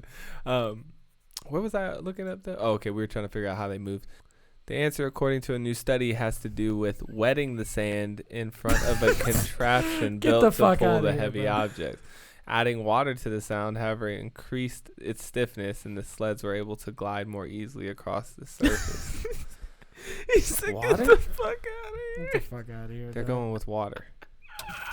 How'd you put that 160-ton stone over top of that chamber in the Great Pyramid? Why we wet the sand. It was easy once you figure out that you just wet the sand. If you wet the sand, it gets hard, and then we just had our slaves push the stone up. Yeah, But duh. you could see it like that, though, and that's something that people have not really, like, what if they just fabricated the buildings as they, like, the blocks as they went? Like, you know, you just have like a, can't really run wet sand up a hill, but like, you know, I was just thinking, like, if they had something that pushes the mud up the hill and it just shows up like at the section in which you're supposed to build, and your whole job as a slave is to just, like, maybe it dries fast too, you know what I mean? You have to, like, mush the sand together into a stone real quick right there, and then, like, you know what I mean? Like, they're just, like, building the bricks as they go. You could see that working because you could move that much sand. They're saying it here too. Two common proposals involve the use of llama skin ropes and the use of ramps and inclined planes. In assembling the walls of Puma Punku, each stone was chiseled and honed to interlock with the surrounding stones, and they fit together like a puzzle, forming load-bearing joints. Of course, it's the llama skin ropes. Duh. Yeah, How do you move 160 tons 2 stories? A lot in of the people sky? don't know llama ropes. that the tensile strength of llama skin, though, is, You know, yeah, you guys don't understand llama. It's You guys don't understand llama skin. you haven't ropes. really. You'd only know if you've worked with llama skin before. But the tensile strength, they say it's like a spider. Yeah, you know? and you know, You know can't how even you- pierce that with a knife. Those llamas. And are how do fucking- you move them from the quarry at Lake Titicaca and move them from the quarry all the way to fucking Puma Punku? I mean, inclined planes. Just It's- a you just really make a long, really shallow incline You plane. just across the mountainous region, you make a ramp, Yeah. and then use llama ropes. Yeah, duh. It's easy. You know, and see, that's And then you just have massive amounts of slaves drag it across the ground. It says that's the biggest problem with all that stuff. Is just like, where's it at? You know, like anything that they needed to build any of that stuff, you think. But then again, I don't know. Like Burj Khalifa is like standing there. I don't see any tools just sitting around it. You Scaffolding know, and like stuff. yeah, like all that stuff is Once it's done, you take it out. You unpack all that stuff and take it somewhere else Normally, to when build you something see else. tools at a site, no matter how old it is, you imagine that something happened in the midst of the working. True. You know what I mean? Like, why would you waste all your tools? why would you leave your tools here? Yeah, exactly. There's Like, no if you- tools at Göbekli Tepe. There's a They just place. buried that shit. Yeah, like there's a place at they take their shovels with them in case they got to bury their next civilization. There's a place, I can't remember, it's like in Wyoming or something, but where there was just like literally like a whole pile of like half finished arrowheads that somebody was clearly sitting down and just like working on. Like somebody just rolled across this pile of arrowheads, and it's like, oh, obviously this person was working on making arrowheads, and something happened, and he had to get the fuck out of there really quickly. Yeah, no shit. You know what I mean? But like, because I've always thought, what do you think about this? Let's say they're building it from the ground up, like you said, John, you know, where, you know, you're just doing it level by level. Imagine if once the first ring is done, you add a new really thick layer of like wet sand or something, like mud or something. You cake it around the outside, making it effectively much bigger than it ends up being in the end. But then in this outer shell, you carve away the spiraling ramps that you need to get the stones into their positions across. So as you build the pyramid, you get like, let's say as high as you can get without starting a ramp. And then once you need the ramp, you just start building a ramp along the outside of the pyramid itself. Once the whole pyramid's done, you just scrape away all the sand, and then you're left with the pyramid. Yeah, melt the sand, you know. I mean, I'm not mad at that idea. Like you said, maybe it's just like a water soluble like type of like sand that they make that like it's hard and like works like that, but as soon as it gets wet, should just melt away. No, that's not what I'm saying. I'm saying that they're using you said they quarry cut stones, because that's not sand. Those are, what are the stones? Those are stones, like limestones. Which one? The Egyptian? No, the Egyptian ones are like, they're like a hard stone. It's not like a. So I was just saying that you would pack on the wet sand on the outside of the stones, after you've made them, right? And that was what you were using to make your ramp system, though, right? Right. The wet sand. And I was just, I mean, I can't imagine, because then it wouldn't be wet forever. You would just use it wet to make it, to pack it on there, and then once it dries, it would be solid. Yeah.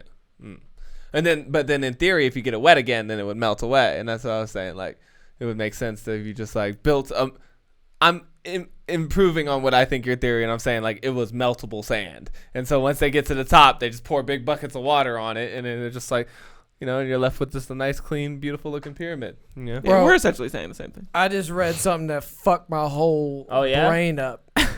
Because we were talking about people going in the caves at the Younger Dryas and the fucking mini ice age and shit. So I was just looking, because I was reading about Göbekli Tepe, you know, and it said, oh, Göbekli Tepe is 12,000 years old. It's humanity's oldest known civilization, 12,000 years old. And I'm like, it's in Turkey, right? Yeah, it's in Turkey. I was like, God damn, I didn't realize Göbekli Tepe 12,000 years old. Yes, but then I saw, what is the oldest ruins on Earth? The stone wall at the entrance of Theopetra Cave in Greece is the oldest ruins in the world. It is believed to be the oldest man-made structure ever found. Archaeologists think that the wall may have been built as a barrier to protect the cave's residents from the cold winds at the height of the last ice age. We were going into caves and building walls to protect ourselves from the cold to survive through the ice age. Yeah. When's the ice age? Which one? Younger Dryas. This one, it says the last ice age, so I'm assuming they're referring to the Younger Dryas. So whenever the most recent ice age was. Yeah, like what's that, like 12,000 years ago. Oh, that's 12,000 BC. Okay, so what's that? Yeah. No, not BC. 12,000 years, 7,000, 8,000, okay, something like that. Yeah, somewhere in there. Yeah. Because I mean, you know, they're supposing that the Stone Age goes to 10,000 BC ish before. So I'm like, well, what makes you think it went back that far? You know, if it does. Well, that right there also doesn't show. Well, it probably goes back to about 10,000. Oh, no, it does. It says it right there. Göbekli Tepe. Yeah. So it probably goes back to about 10,000 BC. Well, I mean, a little bit before that or a little bit past that would be about 2,000 BC or 12,000 BC. So like the Stone Age begins right after the Younger Dryas impact, basically, or something like that. They say that the last ice age was between 40,000 and 10,000 years ago. What if Göbekli Tepe was close to the impact site and it just got filled up with dirt like that? Because they say it was intentionally filled. So I don't know how they know. Well, I mean, I'm assuming they have some evidence to suggest so. Sure. I mean, if I Google what evidence suggests that Göbekli I guess if it was Tepe close to the impact site, it'd be obliterated. So. Also, it's in Turkey, and they found that the impact site was like what, up in the Arctic North Pole area. I guess that would totally refute that too. Yeah. I was just thinking like that would be one way to move a lot of dirt all at once, would be a meteor impact. I knew Stonehenge was like really old, which is like like 7,000 years old. Yeah, they got it right here at 25, Yeah. 27. I knew that was really old, but I did not realize Göbekli Tepe was so much older than all Yeah, of I mean, these. it's literally the furthest thing going back there. But it also makes me wonder what this other little guy is, too, right here. Catahookio something. Spell CATALHOUK. HOYUK. I mean, but, I guess I'm not surprised that they were building It was a stuff very back then. large Neolithic proto-city settlement in southern Anatolia. So it's these kind of... I've got some images It's here. just a civilization. Yeah, it's just a civilization of little houses. trailer homes. Yeah. Trailer homes? Yeah, well, it's just like little fucking square rectangle joints. Yeah, little Picture up mounds. on Yeah. this. But, I mean, I'm not surprised to find out that they were building things 12,000 years ago. Really. But these motherfuckers had pictures of the constellations. Yeah, Göbekli Tepe's not just like some regular old stick house or whatever. Like some serious shit. Yeah. I think we're just smart. In the end, this is what I'm starting to think. As innate as plausible thumbs are or whatever. Like, there's certain things that come with us as human beings that we're just good at. We're just good at doing. And I think imagination and mathematics is one of them. Like, what I mean? Like our ability to sit around, observe things, create patterns, manipulate those patterns. I think it's just built in the core DNA of and probably how we got here. Like you said, like when I look around now and I see all this crazy shit that we're doing and I'm like, oh, cameras and ring lights and all this stuff. And I'm like, but I mean, 10,000 years ago, they were doing star mapping and all this stuff. So it's no wonder that we've gotten to where we're at now, where I get an electric car and all this other shit. We're going to space and stuff, It's like, that's just the natural evolution of this interesting thing we have called a brain. I think it's some sort of seed civilization that was around a pretty long time ago. They built Göbekli Tepe. Something major happened. Mini ice age, impact, younger dryas, whatever it was. We don't see civilizations pop up and stick around for another 6,000 years before we start seeing actual history of the Sumerians and Egypt and things like that. Well, I bet you there's a lot of stuff that populates those two dots. It's just harder and harder to find, right? Like the further you go back, the less things that are going to survive that long. Well, that's a great point. What are we going to find? Because if they knew all this stuff, let's say they knew how to map the stars going all the way back to Göbekli Tepe, right? So if they knew what was going on, that we were on a globe, that we were going around the sun, the constellations, the eclipses, the lunar cycles, if they knew that shit for that whole 6,000 year period, where's that history? Those were some smart motherfuckers. Well, actually, I think one sliver of that history can be seen in like Galileo times during the Renaissance because I don't know if they knew that they were traveling around the sun. I think they thought that everything was traveling around them because from their perspective, that's how it would have seemed. Like from their perspective, the Earth wasn't going anywhere. Everything else was spinning around in the sky above them, which is why I think it led to the idea and the belief for so long that the Earth was the center of the galaxy. Like once you had all these other discoveries and you start you're building all of this stuff on top of the foundation that Earth is the center of the universe, and then somebody else comes along and is like, actually, that's not what's happening. And they didn't like that at all. But I think that would be like one aspect of that history. Like it's very minute. Like I think that the things that keep going down from that, like tenacity, or will to survive, like these motherfuckers dealt with some crazy shit. Yeah. Well, apparently they were building gateways at cave entrances to fucking survive the ice age. Yeah, because they didn't want that cold draft coming in. Everybody hates a cold draft, even 10,000 years ago. So that tells me that pre-ice age, we were building megalithic structures. Yeah. It also makes me think about what we're doing now that they discover later. Yep. I think about that all the makes me time. wonder like what we take so for granted that it's just like there's just the way Our we do shit- things. our shit- that like 10,000 or 5,000 years from now they're just gonna be like, what the fuck? Nah, is give this? it one. How'd they do that? Give it one ice age, and we're a fucking fart in the wind, dog. That's what I'm saying. We're yeah, a fart in we're the just wind. like- Every skyscraper gone, Dust, nothing, yeah. no trace. You're never gonna be in like, we're never gonna like have like an ice age and then afterwards be like, they had a giant skyscraper here. We Yeah. could tell. Like, no, there was 2 miles of ice on top of that skyscraper that fucking Crushed pounded it into everything. fucking nanoparticles. Yeah. That's why I was saying, like, I didn't know this, but there's a whole area in the center of the country called the driftless area of like Wyoming and stuff, where the ice glaciers didn't pass over, and so it's like some of the only mountainous areas in those really flat areas in the middle of the country. Wow. And it's just because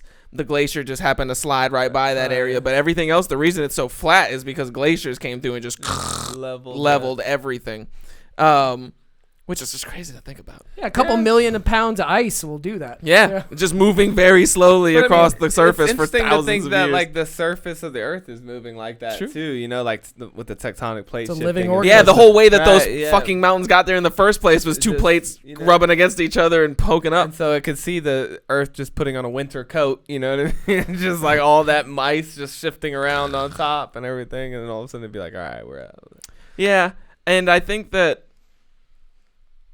like, I definitely think it's like a seed civilization, like what John was saying. Cave in people. the sense, Yeah. like there were, who knows how many advanced civilizations came between the last ice age and the one before that. You know what I mean? Like, there's so many things that could have happened that we just have no idea about, and it's all like, I think that some of the stuff that people will find from our time is is just like they'll definitely talk about the petroplastics, like, for sure. I found out that you can make hemp plastic, that you can make hard as fuck, really effective plastic. I mean, out of hemp's hemp. useful for a lot. Hemp's useful for all kinds of shit, and it's like, I'm using it right we've now. been using hemp. It's great. We've been using hemp for a very, very long time. We've only been using Then we lost that petro technology. oils for, like, that's true. Like, barely anybody knows how to make hemp paper or All stuff of a like that sudden anymore. it's just like, But you know, we've only been using petrochemicals for like a couple hundred years. Like, our civilization looks like nothing We're one of compared to those dots. these. Yeah, we're one of these little dots. Well, yeah, the dots are just because it's like they don't know how long it lasted. Like, it's just like, we know that there was a thing somewhere that's around here. about this old. So I mean, that timeline could go But still, all if the you- way if up you to put that point. But America on there. But yeah, it's not a even just America, sliver. but just like modern day, like, America. countries Industrial and revolution. shit. Yeah, like, It's this a stuff line. is like, It's like yeah, this it's line on nothing compared to this stuff. Like, these people are around for thousands of years. I That's mean, the very dynastic fascinating. Egyptians were from 3250 to 250 BC.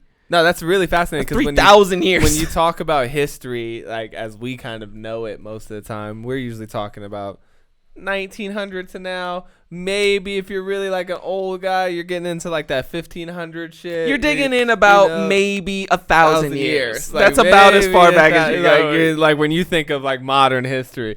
And yeah, that's crazy to think that, like, I mean, dude, the internet. I mean, like we said, the internet is only 20 years. It's like this. Like, imagine what happens to this line going forward from the internet. Like, You when know you what I look just back at realized? the internet 1,000 years from now, like, what the fuck? They'll never be able to understand our culture in the future because they won't be able to see the NFTs. The NFTs are going to be all like, gone. That's going to be the explanation of all the It's not data even and- like when you're studying some sort of a stone tablet that's kind of worn down with a language that you can't really read. Yeah. It's like you at least knew that there was something there. And with the NFTs, like, once just everything's disappear. digital, nobody's even know that we're just going to be a blip. Like you said, the ice age is going to crush all of our buildings back into nanoscopic millimeter metal dust. And then all of our technology, all of our data and stuff will be digital. They'll find So- the underwater wires, and they'll be like, they had some type of interconnecting system. Some to sort of trade- aquifer Yeah. or water transfer to trade system. data, but what that data is, we'll never know. It's hilarious. And we're like, memes, bitch. You missed out on some good memes. You missed out on the good memes. That Hotels.com Puma Punku meme. Shit, slap. Wow. That's But so funny. we're definitely gonna do some more of these types of episodes, man, because there's so many more different things. I know that we you're could talking talk about you're talking and- about history, and all I'm thinking about Yeah. we're talking about like relatively new history, and I'm like, damn, I wonder what was happened 200,000 years ago when we were fucking the Neanderthals out of existence. Like, I want to know what was going on Dude, then. for That's real. what I want to For real. know. Give me that And fucking window. you guys are smarter than us, so please drop some things that we should look into in the comments. You know, some of your favorite ancient civilizations, ancient tech that we could discuss. And soon we're gonna talk about future tech, so that'll be a fun episode too. So laser beams. yeah, if you liked it, let us know in the comments. If you didn't, you hated it, and you're like, no more ancient tech, then let us know. Let us know in the comments. Yeah. All right, but in the meantime, we appreciate you, and we'll see you in the next episode. Peace.